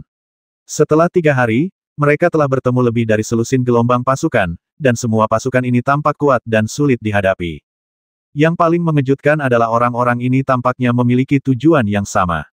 Setelah mempelajari peta dan membandingkannya sebentar, Du Fei hampir tidak dapat menebak bahwa tempat yang akan dituju orang-orang ini adalah altar hantu di hutan hantu Laut Mati. Setelah berdiskusi sebentar, Du Fei dan kelompoknya memutuskan untuk pergi ke altar hantu untuk melihat situasi. Lagi pula, menurut peta, untuk sampai ke tempat pil petir surgawi berada, mereka harus melewati altar hantu. Kalau begitu, mereka sebaiknya pergi dan melihat apa yang akan dilakukan orang-orang itu. Du Fei dan rekan-rekannya awalnya masih agak jauh dari altar hantu. Dengan kecepatan normal mereka, mencapainya akan memakan waktu setidaknya 7 hari. Namun, Du Fei akhirnya mengaktifkan Phoenix Eagle di dalam lonceng ilahi kiamat untuk melindungi mereka. Kehadiran Phoenix yang mengesankan membuka jalan, menghalangi binatang Eagle yang bersembunyi untuk berani muncul. Setelah sekitar 3 hari perjalanan ini, Du Fei dan rekan-rekannya akhirnya mencapai altar hantu. Altar hantu konon merupakan pusat hutan hantu Laut Mati. Dari luar, altar hantu adalah area terluar tempat Du Fei dan yang lainnya kini menginjakan kaki, sementara dari dalam, altar hantu adalah kedalaman hutan hantu Laut Mati, tempat yang tak pernah diinjak siapapun selama bertahun-tahun. Tidak ada yang tahu siapa yang membangun altar hantu ini, tetapi di atasnya, terpancar aura kuno yang samar. Aura ini membuat binatang buas di hutan hantu Laut Mati enggan mendekatinya, dan bahkan pohon-pohon raksasa di langit pun tampak tak mampu tumbuh di dekatnya. Jadi, bisa dibilang, altar hantu ini adalah tempat yang sangat baik untuk menginap di hutan hantu Laut Mati. Ketika Du Fei dan kelompoknya mendekati altar hantu sekitar 10 mil jauhnya, Du Fei menyimpan lonceng kiamat. Lagi pula, jimat Zenwu terlalu mencolok, dan Du Fei tidak ingin menimbulkan masalah yang tidak perlu di tempat ini. Setelah menyimpan lonceng kiamat, mereka melaju selama 10 menit lagi sebelum sebuah kotak agak besar muncul di depan mata mereka. Melihat alun-alun yang tiba-tiba muncul di hutan, Du Fei dan yang lainnya sedikit terkejut. Namun, ketika mereka melihat kerumunan yang padat di alun-alun, mereka mengangguk perlahan, jelas menyadari bahwa ini seharusnya yang disebut altar hantu. Semuanya, harap berhati-hati. Melihat begitu banyak orang kuat berkumpul, Du Fei perlahan menghela napas lega dan berkata, "Bisa dibilang, tidak ada satupun orang kuat yang berkumpul di sini yang mudah dihadapi. Orang-orang ini bahkan lebih merepotkan daripada monster di pinggiran." Yang lain secara alami memahami temperamen orang-orang ini, jadi mereka semua mengangguk perlahan sebagai tanggapan atas pengingat Du Fei. Jarak 1000 meter telah dilalui dalam sekejap mata. Ketika Du Fei dan kelompoknya perlahan mendarat di altar hantu, mereka menarik perhatian. Namun, karena mereka semua menyembunyikan sosok mereka di balik jubah hitam, tatapan mereka pun beralih setelah beberapa saat. Lagi pula, selama periode waktu ini, beberapa tim akan datang dari waktu ke waktu, dan orang-orang yang tampaknya tidak terlalu terkenal ini jelas tidak akan terlalu menarik perhatian. Orang-orang ini, sepertinya ada sesuatu yang salah. Ketika semua orang memperhatikan Du Fei dan yang lainnya, Du Fei juga mengerutkan kening dan melihat sekeliling. Aura orang-orang ini agak aneh, tetapi untuk sesaat ia tidak dapat memahami apa yang aneh itu. Roh jahat orang-orang ini terlalu kuat, begitu kuatnya sampai agak tidak normal, suara Xiao Bai terdengar pelan. Roh jahat mendengar ini, Du Fei semakin mengernyit. Mungkinkah orang-orang ini telah membasmi banyak monster untuk memasuki tempat ini namun, ada yang salah dengan gagasan ini. Setelah berpikir sejenak, Du Fei perlahan menggelengkan kepalanya dan untuk sementara menekan keraguan ini di dalam hatinya. Bagaimanapun, karena dia telah datang ke sini, apapun misterinya, suatu hari nanti akan terpecahkan. Ayo kita masuk dan melihat ke dalam. Setelah ragu sejenak, Du Fei berkata dengan lembut. Kemudian, Du Fei melambaikan tangannya dan memimpin yang lain perlahan menuju bagian dalam.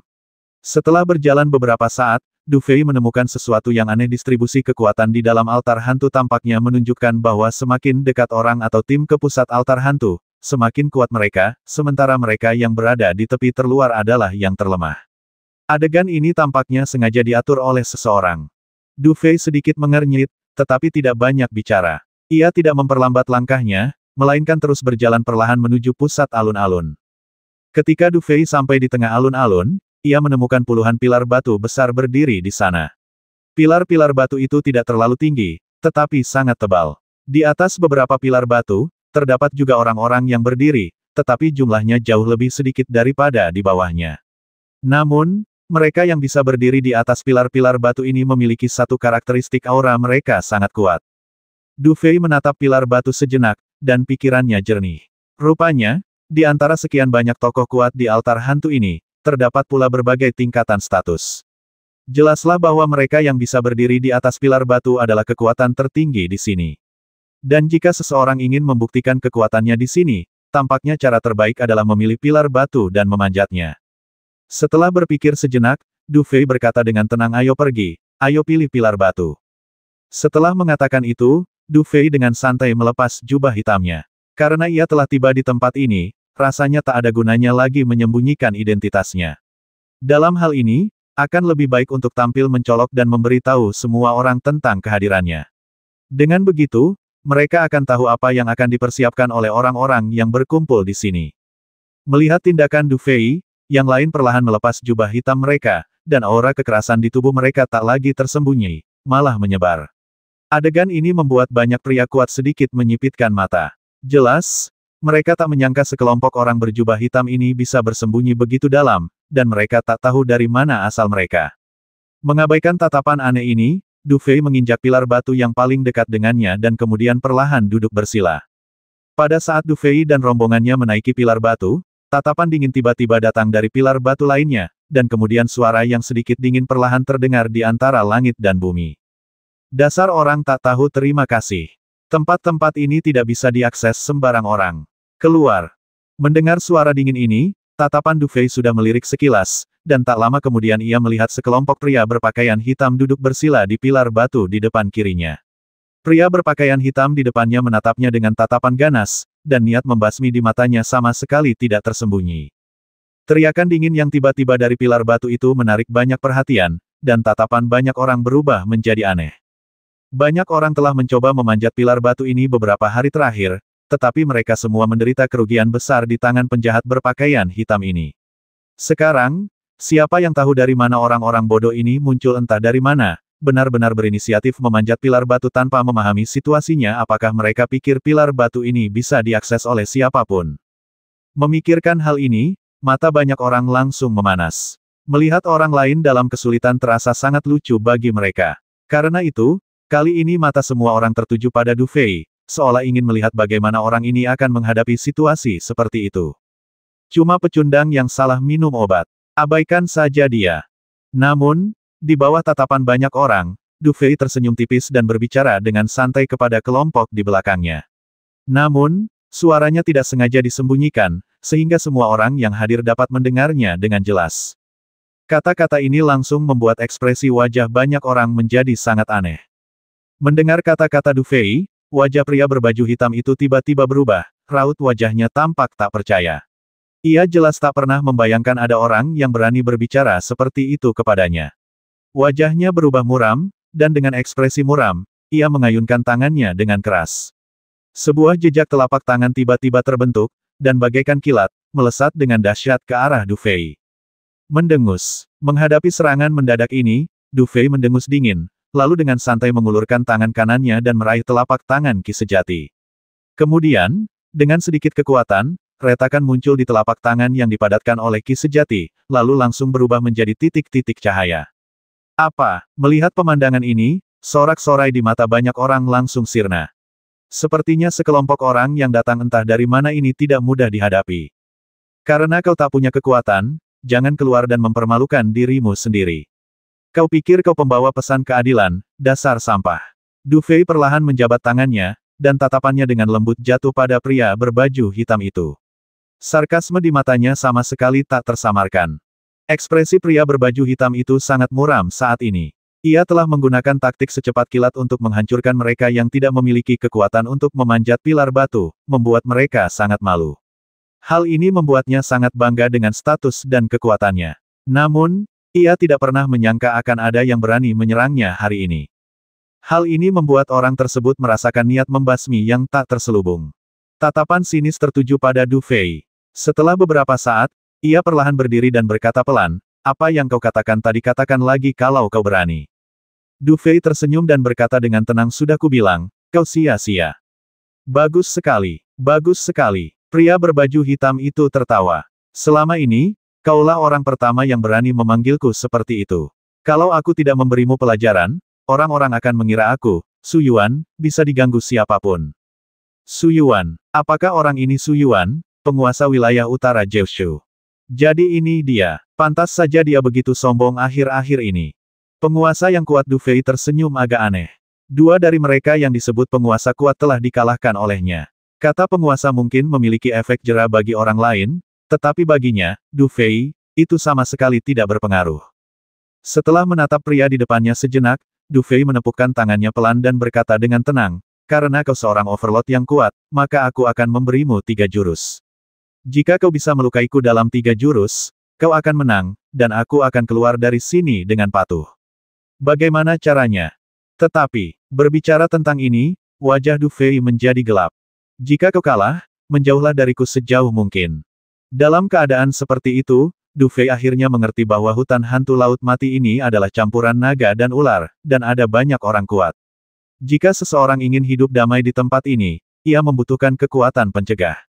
Saat ini, mampu mengalahkan penguasa yang kuat akan menjadi kekuatan pencegah terbaik. Oleh karena itu, Su Yuan tidak hanya harus mengalahkannya, tetapi juga menyelesaikannya dengan kekuatan yang menggelegar. Haha, Su Yuan tertawa terbahak-bahak. Setelah beberapa saat, ia perlahan berdiri, menatap Du Fei, dan berkata dengan tenang, karena kau sangat ingin mati, maka aku akan mengabulkan keinginanmu. Karena kau ingin aku menggunakan 3 jurus, aku juga akan mengabulkan keinginanmu. Tapi setelah kau mati, jangan salahkan aku. Mati. Begitu selesai berbicara, Su Yuan melangkah maju. Saat ia bergerak, ia langsung melihat aliran energi sejati bagaikan bilah tajam, menyapu Du Fei dengan serangan yang sangat dahsyat, membuatnya tak berdaya untuk menghindarinya. Aku akan mengurus masalah ini, dan kalian bantu aku membersihkan jalan. Du Fei melambaikan tangannya untuk menghentikan beberapa pria dengan tatapan agak aneh di belakangnya, lalu ia melangkah maju dan melayang di udara. Kalau begini caranya, aku sungguh kecewa.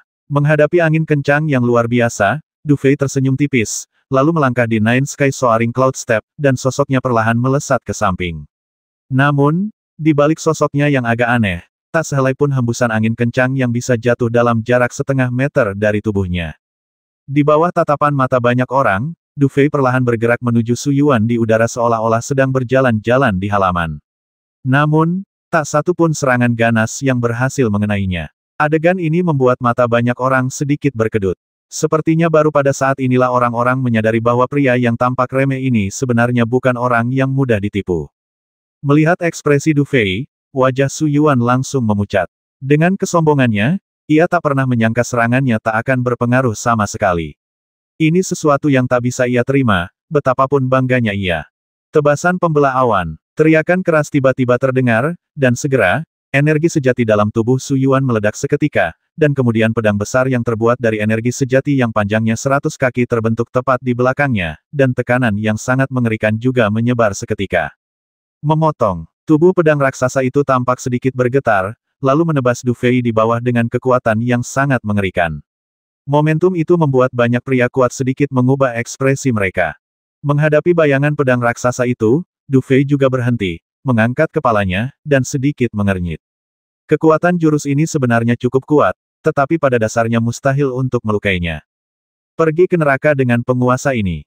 Melihat Du Fei yang diselimuti bayangan pedang, Su Yuan berteriak dengan nada dingin. Dalam sekejap, energi pedang yang dahsyat membubung tinggi ke langit. Saat ini, bahkan jika Du Fei ingin menghindar, ia mungkin tidak bisa. Namun, menghadapi pemandangan ini, Du Fei sama sekali tidak berniat menghindarinya. Ia hanya tersenyum tipis, lalu tatapannya perlahan melayang ke udara. Dentang, suara logam beradu tiba-tiba meletus, menggema di langit. Gelombang suara dahsyat langsung menyebar, dan pedang raksasa itu pun meledak. Melihat fluktuasi yang sangat mengerikan di tempat kejadian, banyak orang tak kuasa menahan diri untuk sedikit mengernyitkan bibir. Anak yang muncul entah dari mana ini memang memiliki kemampuan fisik yang bagus, tetapi karena terkena jurus ini, ia mungkin akan dikuliti hidup-hidup jika tidak mati. Semua mata di langit langsung tertuju ke udara, mengamati fluktuasi yang semakin menghilang. Bahkan wajah Su Yuan pun menunjukkan sedikit keangkuhan. Namun, seiring berjalannya waktu, keangkuhan di wajahnya perlahan menghilang, digantikan oleh ekspresi aneh. Karena ia melihat dengan jelas bahwa teman-teman bocah nekat ini, melihat pemandangan ini, tidak hanya tidak menunjukkan sedikit pun kekhawatiran, tetapi malah berdiri di sana dengan senyum di wajah mereka. Pemandangan ini tampak seolah-olah bocah itu tidak dalam masalah sama sekali. Tapi, bagaimana hal seperti itu bisa terjadi? Ia sangat jelas tentang kekuatan tebasan awannya sendiri. Panggilan, fluktuasi angin kencang di lapangan akhirnya perlahan menghilang, dan pada saat fluktuasi angin kencang benar-benar menghilang, pupil mata Su Yuan tiba-tiba menyusut, dan pandangannya langsung tertuju pada bagian tengah lapangan. Di sana, Du Fei masih berdiri dengan tangan di belakang punggungnya. Tak hanya tubuhnya yang tidak terluka, bahkan kerah bajunya pun tidak rusak sama sekali. Namun, ada lapisan cahaya putih samar yang mengalir di sekujur tubuhnya, membuat kulitnya berkilau seperti batu giok hangat. Kau masih punya satu trik lagi. Du Fei tersenyum tipis saat melihat tatapan Su Yuan.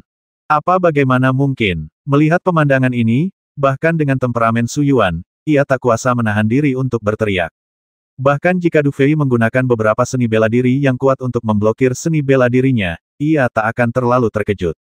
Lagi pula, karena orang ini berani keluar seperti ini, pasti ada kartu truf yang ia miliki. Akan tetapi, orang ini mampu menahan ilmu bela dirinya hanya dengan kekuatan fisiknya, yang mana benar-benar di luar dugaannya. Aku sungguh tidak percaya. Kepanikan dan ketidakpercayaan melonjak di mata Su Yuan, tetapi setelah beberapa saat, sedikit kegilaan melintas di matanya, dan kemudian tanda di tangannya mulai berubah liar, dan gelombang yang sangat kuat juga terpancar dari tubuhnya. Ledakan. Sesaat kemudian, seberkas energi yang kuat tiba-tiba melesat keluar dari tubuhnya dan jatuh ke langit. Kemudian, energi sejati yang kaya itu langsung mengembun menjadi telapak tangan yang besar. Dengan ujung jarinya, telapak tangan itu menekan kuat ke arah Du Fei. 9 tangan awan langit. Desir. Saat telapak tangan ini ditekan ke bawah, energi vital langit dan bumi di sekitarnya tiba-tiba mendidih dengan hebat, dan di atas tangan awan, ada sedikit perubahan warna angin dan awan, seolah-olah telapak tangan ini juga mengandung sebagian kekuatan langit dan bumi. Seni bela diri tingkat 4 menarik, tapi kurang ampuh. Itu masih hal sepele. Du Fei masih tidak ingin menghindari adegan ini, tetapi menggelengkan kepalanya dengan sedikit sarkasme. Bersamaan dengan tawa Du Fei, cahaya putih terang langsung muncul di permukaan tubuhnya, dan saat berikutnya, tangan awan raksasa itu menekan dengan keras. Ledakan. Saat tangan awan itu jatuh, seluruh alun-alun bergetar pelan, dan gelombang energi dahsyat menyebar langsung ke tanah, langsung mengejutkan orang kuat yang berdiri lebih dekat hingga mundur dengan keras. Di tengah amukan energi kekerasan, semua orang memaksa mata mereka untuk terbuka, tetapi mereka tidak dapat melihat situasi sebenarnya dalam pandangan mereka. Jurus tadi adalah jurus andalan Su Yuan. Anak ini terlalu sombong untuk melawannya. Dia mungkin sudah mati.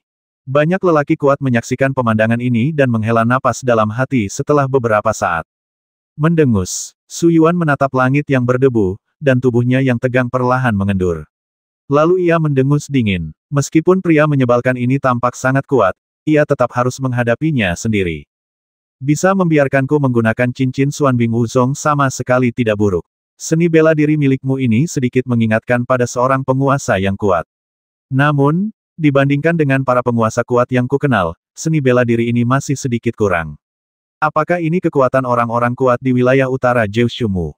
Akan tetapi, saat Su Yuan belum juga merasa senang, sebuah suara yang mengandung nada sarkasme kembali terdengar. Saat suara itu terdengar, sesosok tubuh ramping perlahan keluar dari balik debu. Namun, saat ini tidak ada luka sedikit pun di tubuhnya. 3 gerakan sudah dilakukan. Sekarang giliranku, kan? Terdengar suara samar, namun kali ini menyebabkan otot-otot wajah Su Yuan berkedut liar. Panggilan. Hembusan angin kencang tiba-tiba menderu di udara, dan semua orang yang memandang Du Fei saat ini dipenuhi dengan keheranan dan kesungguhan. Ini pertama kalinya mereka melihat seseorang yang mampu menangkis 3 gerakan Tuan Su Yuan tanpa menunjukkan tanda-tanda kekalahan. Di bawah tatapan mata orang banyak, Du Fei perlahan mengulurkan telapak tangannya, dan kemudian serangkaian segel aneh dan tak terduga langsung mengembun. Ledakan. Saat bergerak, lapisan awan tebal tiba-tiba muncul di langit, dan gelombang dahsyat yang terlihat oleh mata terbuka juga menyebar dari awan. Secara samar, tekanan yang sangat mengerikan menyebar darinya, yang mengguncang hati dan pikiran orang-orang. Fluktuasi semacam ini. Merasakan fluktuasi ini, wajah Su Yuan tiba-tiba berubah, dan seketika menjadi sangat buruk rupa. Dari fluktuasi ini, ia mencium bau busuk yang tak terlukiskan. Bau ini membuatnya tanpa sadar memanggil Wuzong Huan. Memanggil cincin Wuzong itu pilihan yang tepat, tapi itu tidak cukup. Du Fei menatap Su Yuan dan menggelengkan kepalanya sedikit, lalu tanda terakhir itu langsung mengeras. 9 kaisar menyegel langit. Kaisar bela diri muncul. Diiringi teriakan samar, 9 sinar cahaya keemasan tiba-tiba melesat keluar dari awan di langit, lalu berkumpul menjadi satu di udara. Di bawah pertemuan 9 pilar cahaya keemasan, sebuah sosok emas raksasa langsung terbentuk. Ada banyak simbol pada sosok itu, yang muncul dan menghilang terus-menerus. Melihatnya saja sudah membuat orang pusing. Hampir pada saat yang sama, gelombang kuno yang tampaknya telah menyebar di zaman kuno juga turun dari langit dalam sekejap, menyebabkan banyak orang kuat berkeringat dingin. Saat gelombang ini turun, sosok Su Yuan seperti tersambar petir, pandangannya langsung terfokus, dan tatapannya yang luar biasa juga menatap langit. Dari gerakan ini, ia merasakan sesuatu yang tak tertahankan. Ini, seni bela diri tingkat suci. Sebuah ratapan tajam terdengar di benak Su Yuan, dan ia langsung menyesalinya. Seandainya ia tahu orang ini menguasai ilmu bela diri tingkat Sein, ia tak akan memprovokasinya apapun yang dikatakannya. Tapi sekarang sia-sia. Kekuatan jurus ini begitu dahsyat hingga membuat kulit kepalanya sakit hanya dengan melihatnya. Jika ia tak bisa menangkisnya, tak perlu menebak apa hasilnya. Apa ini seni bela diri tingkat Sein? Orang ini benar-benar menguasai seni bela diri tingkat Sein. Apa-apaan makhluk yang dia panggil ini? Di lapangan, terdengar desahan napas yang tak terhitung jumlahnya, dan tatapan semua orang tertuju pada sosok emas di langit yang dipenuhi tekanan kuno. Mata semua orang terkejut, dan dalam keterkejutan ini, ada juga keserakahan yang sangat samar. Keistimewaan seni bela diri tingkat Sein jelas bagi hampir semua orang yang hadir. Jika mereka bisa mendapatkan seni bela diri tingkat Sein, belum lagi kekuatan mereka akan meroket, tetapi siapapun itu, efektivitas tempur mereka pasti akan meningkat pesat. Menghadapi berbagai tatapan penonton, Du Fei terlalu malas untuk berbasa-basi lagi. Ia melirik Su Yuan dengan tenang, lalu mengangkat tangan kanannya dan meninju Su Yuan dengan ringan. Ledakan. Mengikuti gerakan Du Fei, sosok emas raksasa itu melangkah maju di udara, seolah mencabik-cabik ruang secara langsung. Dimanapun ia menyentuhnya, bahkan udara pun ternoda kemasan. Kecepatan sosok emas ini begitu cepat hingga tak terlukiskan. Bahkan di antara para penguasa yang kuat, banyak orang hanya bisa melihat kilatan cahaya di depan mata mereka. Bau berbahaya yang terkandung dalam cahaya itu membuat rambut banyak orang berdiri. Ledakan. Energi sejati yang melonjak hampir seketika meledak dari tubuh Su Yuan tanpa berpikir, membentuk serangkaian garis pelindung di sekujur tubuhnya. Di bawah rasa bahaya yang kuat ini, meskipun ia telah memanggil cincin Wuzong, Su Yuan tidak berani lengah. Setelah memasang pertahanan energi sejati, wajah Su Yuan masih agak jelek. Hampir di saat berikutnya, ia membalik telapak tangannya, dan sebuah cangkang kura-kura berwarna darah muncul di telapak tangannya. Ada cahaya jimat redup pada baju zirah hantu ini. Jelas, ini juga merupakan jimat pertahanan yang sangat kuat. Sambil memegang jimat itu, Su Yuan ragu sejenak, menggigit ujung jarinya, lalu menekannya. Tiba-tiba, bayangan cangkang kura-kura berwarna darah dengan cepat muncul di permukaan tubuhnya, membentuk lapisan pelindung baru. Setelah 3 garis pertahanan terbentuk, wajah Su Yuan tampak lebih baik. Kemudian, ia tiba-tiba mengangkat kepalanya dan melihat sosok emas itu telah menghampirinya. Telapak tangan emas itu melambai lembut, lalu berubah menjadi kepalan tangan yang memancarkan cahaya keemasan. Di bawah tatapan semua orang, telapak tangan itu menghantam dengan keras. Dentang. Suara jelas seperti lonceng terdengar di seluruh alun-alun, diikuti oleh beberapa ledakan yang sangat dahsyat. Pertahanan tempurung kura-kura yang berlumuran darah hanya bertahan beberapa detik di bawah tinju sosok emas itu sebelum langsung hancur. Kemudian datanglah pertahanan Qi, dan akhirnya cincin Wuzong. Ketiga pertahanan ini, yang seharusnya sangat kuat, hanya bertahan selama beberapa detik di tengah keheranan dan ketidakpercayaan Su Yuan, dan kemudian meledak tanpa halangan apapun. Ledakan. Tepat saat cincin Wuzong hancur, puncak tinju emas telah mendarat di tubuh Su Yuan. Tiba-tiba, tubuhnya bergetar hebat dan ia terlempar ke belakang dengan berantakan. Tubuhnya meninggalkan bekas yang mencolok di tanah. Akhirnya, ketika ia mendekati tepi altar hantu, ia berhasil menyeimbangkan tubuhnya. Engah. Namun, ketika tubuhnya stabil, kekuatan dahsyat di tubuh Su Yuan juga meletus pada saat itu. Tiba-tiba tubuhnya bergetar, seteguk darah menyembur keluar, dan wajahnya langsung pucat pasi. Dor. Namun, semuanya tidak berakhir seperti ini. Setelah seteguk darah menyembur keluar, tubuh Su Yuan bergetar hebat, dan ia mundur selangkah demi selangkah lagi. Setiap kali ia melangkah mundur, seteguk darah menyembur keluar, dan napasnya langsung menjadi sangat lemah. Engah. Setelah mundur puluhan langkah, sosok Su Yuan telah jatuh di luar altar hantu, dan setelah seteguk darah terakhir menyembur keluar, wajahnya yang semula tampak baik, berubah pucat dan tampak sangat menakutkan. Mari kita hadapi serangan Du Fei dulu. Jika dia tidak bertahan sekuat tenaga, aku khawatir saat ini, bahkan tubuhnya akan hancur berkeping-keping oleh gerakan yang sangat mengerikan itu. Pada saat ini, bahkan ekspresi ketidakpercayaan di mata Su Yuan pun menghilang, dan digantikan oleh keputusasaan yang mendalam. Di altar hantu, semua orang menatap Su Yuan, yang berada dalam kondisi yang sangat menyedihkan, dengan ngeri. Tubuh mereka gemetar, dan wajah banyak orang berkedut cepat. Meskipun banyak orang telah menduga hasil ini ketika Du Fei menggunakan seni bela diri tingkat Sein, ketika ini terjadi di depan mata mereka, mereka mendapati bahwa mereka tidak dapat mempertahankan ketenangan yang mereka bayangkan. Itu adalah penguasa yang kuat. Siapapun yang bisa mengklaim diri sebagai Overlord pastilah sosok papan atas di medan perang Jiushu. Sosok seperti itu praktis ditakdirkan untuk mendaki Gunung Jiushu, memasuki istana Jiushu, dan naik ke peringkat Jiushu.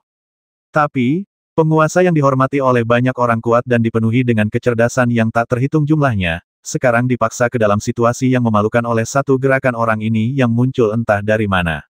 Aku tidak akan membasmimu, tapi sesuai kesepakatan, kau boleh pergi.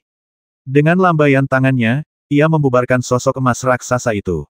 Setelah fluktuasi di langit perlahan kembali tenang, Du Fei menatap Su Yuan, yang sedang sangat tertekan saat itu, dengan wajah tenang dan berkata, "Kau sangat kuat, kau jelas bukan orang asing. Kau boleh memintaku pergi, tapi kau harus memberitahuku siapa yang mengalahkanku." Su Yuan menatap Du Fei dengan wajah getir, lalu berkata perlahan dengan sedikit tak berdaya.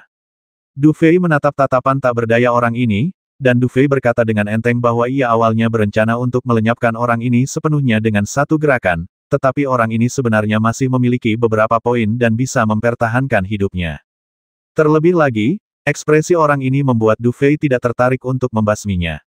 Lagi pula, jika Du Fei menyerang saat ini, orang ini mungkin bahkan tidak akan punya kesempatan untuk melawan.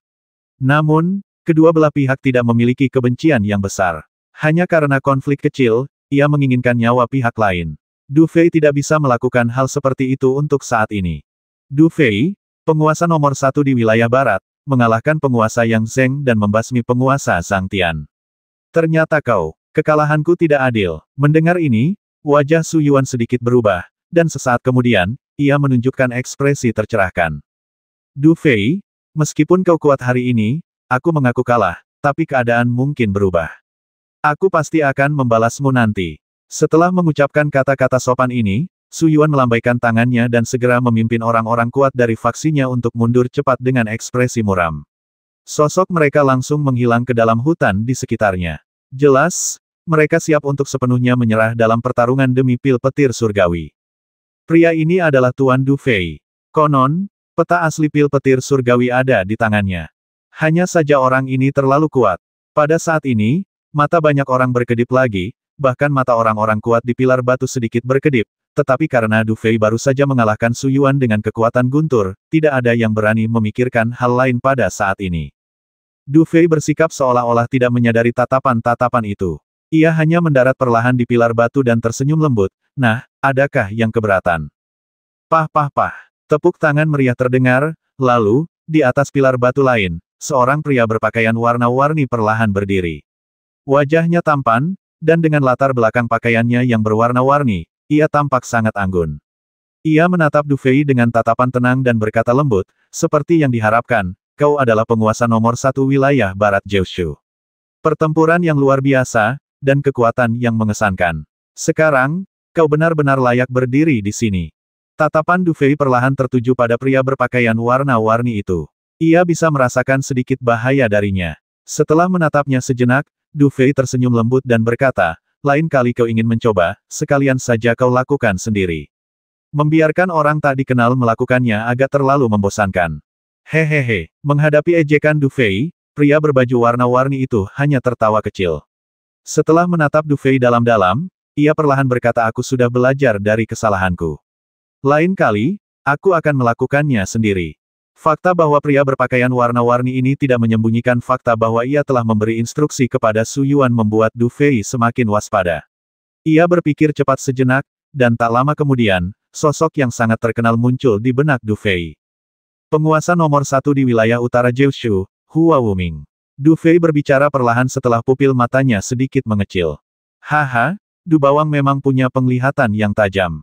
Kalau saja situasinya tidak sedang genting, aku mungkin takkan bisa menahan diri untuk mencobanya. Hua Wuming menatap Du Fei dengan acuh tak acuh dan tersenyum lembut. Siap melayani Anda kapan saja, kata Du Fei dengan tenang, raut wajahnya tidak berubah. Namun, ia sedikit waspada. Seseorang yang bisa disebut penguasa nomor satu di suatu wilayah jelas bukan orang biasa. Hehe, sayang sekali sekarang bukan saat yang tepat. Kalau Du Bawang bertarung denganku di sini, aku khawatir ada yang akan memanfaatkannya. Kau pikir begitu Wu Pei? Saat suara itu jatuh, pandangan Hua Wuming perlahan tertuju pada pilar batu lain tak jauh di belakangnya. Di atas pilar batu itu, ada seorang pria berpakaian hitam duduk bersila. Rambut perak pria itu tergerai santai di belakangnya, dan ada bekas luka bersilang-silang di wajahnya yang tampak biasa saja, membuat wajahnya terlihat sangat mengerikan. Bau yang sangat mengerikan juga tercium dari orang ini. Penguasa nomor satu di wilayah timur Jiushu, Wu Pei. Ketika Hua Wuming menyebut nama orang ini, Du Fei langsung teringat seseorang, dan kemudian ia menjadi semakin waspada. Tak disangka, hanya dalam sekejap, 2 dari 4 penguasa nomor satu wilayah telah muncul. Setelah ia membasmi Zhang Tian, mantan penguasa nomor satu wilayah barat, ia kini menjadi penguasa nomor satu wilayah barat yang tak terbantahkan. Ini berarti di altar hantu kecil ini, hanya tinggal satu orang lagi yang menyandang gelar penguasa nomor satu. Dianggap sebagai penguasa nomor satu suatu wilayah, bagaimanapun cara pandangnya, berarti mereka memiliki keahlian yang luar biasa, bahkan lebih hebat daripada penguasa lainnya. Singkatnya, Wu Pei dan Hua Wuming sama-sama sangat berbahaya. Hua Wuming, aku tidak keberatan kau ingin menjalin hubungan dengan Du Bawang. Aku juga tidak keberatan kau ingin bertindak, tapi kau tidak boleh melibatkanku. Wu Pei sepertinya mendengar sesuatu. Matanya yang selama ini terpejam tiba-tiba terbuka perlahan, lalu ia menatap Du Fei dan yang lainnya. Ia lalu tersenyum ramah pada Du Fei. Namun, wajahnya, bahkan yang paling ramah sekalipun, tampak sangat garang. Hehe, apa yang kau bicarakan, Wu Bawang aku tidak berniat bertindak. Lagi pula, kita akan tetap menjalin hubungan kerja sama mulai sekarang. Hua Wuming menggelengkan kepalanya perlahan dan tersenyum lembut. Mendengar ini, Wu Pei mengangguk perlahan, berdiri, dan berkata dengan tenang, kau benar. Jika kita tidak bekerja sama, kita semua tidak akan punya kesempatan. Apa maksudmu mendengar kedua penguasa tertinggi ini berbicara seperti ini? Du Fei sedikit mengernyit dan berkata dengan suara berat. Du Bawang datang untuk pil petir surgawi. Kan Wu Pei menatap Du Fei sejenak dan berkata dengan ringan. Tentu saja, Du Fei mengangguk pelan. Jika dia masih menyangkalnya saat ini, rasanya agak tidak pantas. Ini peta yang kita semua punya. Du Bawang, kenapa tidak bandingkan dengan yang kamu punya? Setelah selesai berbicara, Wu Pei membalikkan tangannya dan sebuah slip giok terbang ke arah Du Fei. Desir, lembaran giok itu diselimuti oleh jejak samar energi sejati, dan jejak energi sejati ini sangat halus. Sepertinya jika tidak diperoleh dengan cara khusus, energi sejati ini akan menghancurkan lembaran giok tersebut. Jelas, Wu Pei juga berniat menguji Du Fei saat ini. Du Fei sekilas menyadari keanehan pada lempengan giok itu, tetapi ekspresinya tidak berubah sama sekali. Sebaliknya, ia mengulurkan tangannya dan meraih lempengan giok itu di depan tatapan Wu Pei yang agak aneh. Pada saat yang sama, kekuatan reinkarnasi yang tersembunyi di telapak tangannya langsung menghilangkan energi sejati yang aneh pada lempengan giok itu. Melihat pemandangan ini, pupil mata Wu Pei sedikit mengecil. Jelas, sikap tenang Du Fei juga sedikit mengejutkannya. Sambil memegang slip giok di tangannya, Du Fei ragu sejenak sebelum meletakkannya di antara alisnya. Setelah mengamatinya sejenak, Du Fei dengan santai meremas slip giok itu dan berkata ringan, peta ini memang tidak jauh berbeda dengan peta milikku. Tentu saja, beberapa detail di petaku lebih indah. Kurasa peta yang kau miliki itu replika, tapi arah umumnya benar. Melihat Du Fei menghancurkan slip giok itu, Wu Pei sedikit mengernyit, tetapi tidak banyak bicara. Ia hanya berkata dengan ringan, kalau begitu, sepertinya kita menuju ke arah yang sama.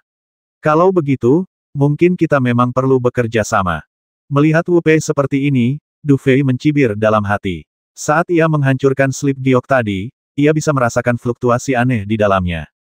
Jika tebakannya benar, fluktuasi itu mungkin memiliki semacam daya ingat, merekam peta asli setelah perbandingannya. Rencana Wu Pei cukup jahat. Dilihat dari manapun, ia tampaknya sedikit lebih sulit dihadapi daripada Hua Wuming. Namun, Du Fei tidak mau membahasnya saat ini. Ia hanya mengangguk dan berkata, kalau ada yang ingin kau katakan, katakan saja. Hal berikutnya selalu diperintahkan oleh Hua Bawang, jadi biarkan dia menjelaskannya. Wu Pei melirik Hua Wuming dengan santai dan berkata dengan ringan. Mendengar ini, Hua Wuming menunjuk ke utara altar hantu, jauh di dalam hutan hantu Laut Mati, dan berkata dengan tenang, menurut peta, jika kau masuk dari sini, kau akan melihat Rerun Dewa Kuno. Pil Tianlei terletak di dalam Rerun Dewa Kuno ini. Namun, mencapai Rerun Dewa Kuno itu sangat sulit, karena sekitar 100 mil jauhnya dari sini, terdapat pasukan besar binatang ibel. Binatang ibel itu tampaknya berada di bawah kendali Pil Tianlei dan telah mengepung Rerun Dewa Kuno. Jika kita ingin memasuki Rerun Dewa Kuno, kita harus memasuki pasukan binatang ibel. Dalam beberapa hari terakhir, banyak dari kita di sini telah mencoba menjelajah. Pada dasarnya mustahil untuk menyeberangi lautan binatang ibel sendirian. Karena binatang ibel yang berkumpul tidak hanya jumlahnya sangat banyak, tetapi banyak di antaranya juga sangat kuat. Bahkan seorang prajurit tingkat tiran pun akan langsung musnah jika tidak berhati-hati. Pasukan monster. Du Fei sedikit mengernyit mendengar ini. Ia selalu berhati-hati menghindari semua jenis monster, jadi ia tentu mengerti betapa sulitnya menghadapi monster di Laut Mati dan hutan hantu. Dan sekarang, ternyata ada pasukan monster di depannya. Sungguh sulit dibayangkan. Jadi, semua yang hadir di sini harus bekerja sama. Kalau tidak, sekuat apapun kemampuan kalian, kalian pasti tidak akan bisa masuk. Inilah yang harus kita kerjakan bersama sekarang. Kapan serangan berikutnya, tanya Du Fei dengan tenang, sambil melirik ribuan orang yang hadir. Di antara para ahli yang hadir, ada beberapa yang berada di puncak Sekte Bela Diri tingkat ke-6, tetapi lebih banyak lagi yang berada di Sekte Bela Diri tingkat ke-6 tingkat tinggi. Namun, mereka yang berhasil sampai di sini berkali-kali lipat lebih kuat daripada ahli rata-rata. Berkumpulnya sejumlah besar ahli ini sungguh luar biasa. Aku penasaran, berapa banyak penguasa kuat yang telah berpihak pada Du Bawang. Hua Wuming melirik ke belakang Du Fei dan berbicara perlahan. Penguasa wilayah barat, kecuali Zhang Tian yang telah gugur dan Yang Zheng yang bersembunyi di suatu tempat yang tidak diketahui, 3 orang lainnya ada di sini.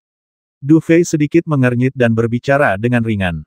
3 penguasa. Hua Wuming mengangguk. Meskipun kita hanya punya 2 penguasa dari wilayah utara, dan yang satunya lagi diusir olehmu, penguasa Du, wilayah timur punya penguasa nomor 1. Dengan total 5 penguasa, barisan ini sudah lebih dari cukup. Kalau begitu, kita tidak perlu menunggu lebih lama lagi. Bagaimana kalau kita kumpulkan semua orang yang hadir dan langsung masuk lagi pula? Jika lebih banyak orang datang, peluang mendapatkan pil petir surgawi akan lebih kecil begitu kita masuk. Hua Wuming melirik Du Fei dengan senyum tipis dan berkata ringan. Ekspresi Du Fei tetap tidak berubah saat ia memperhatikan penguasa nomor 1 wilayah utara. Meskipun ia tidak tahu apa yang ada di benak orang ini, ia mengangguk dengan tenang dan berkata, karena saudara Hua sudah meneliti ini, aku serahkan padamu.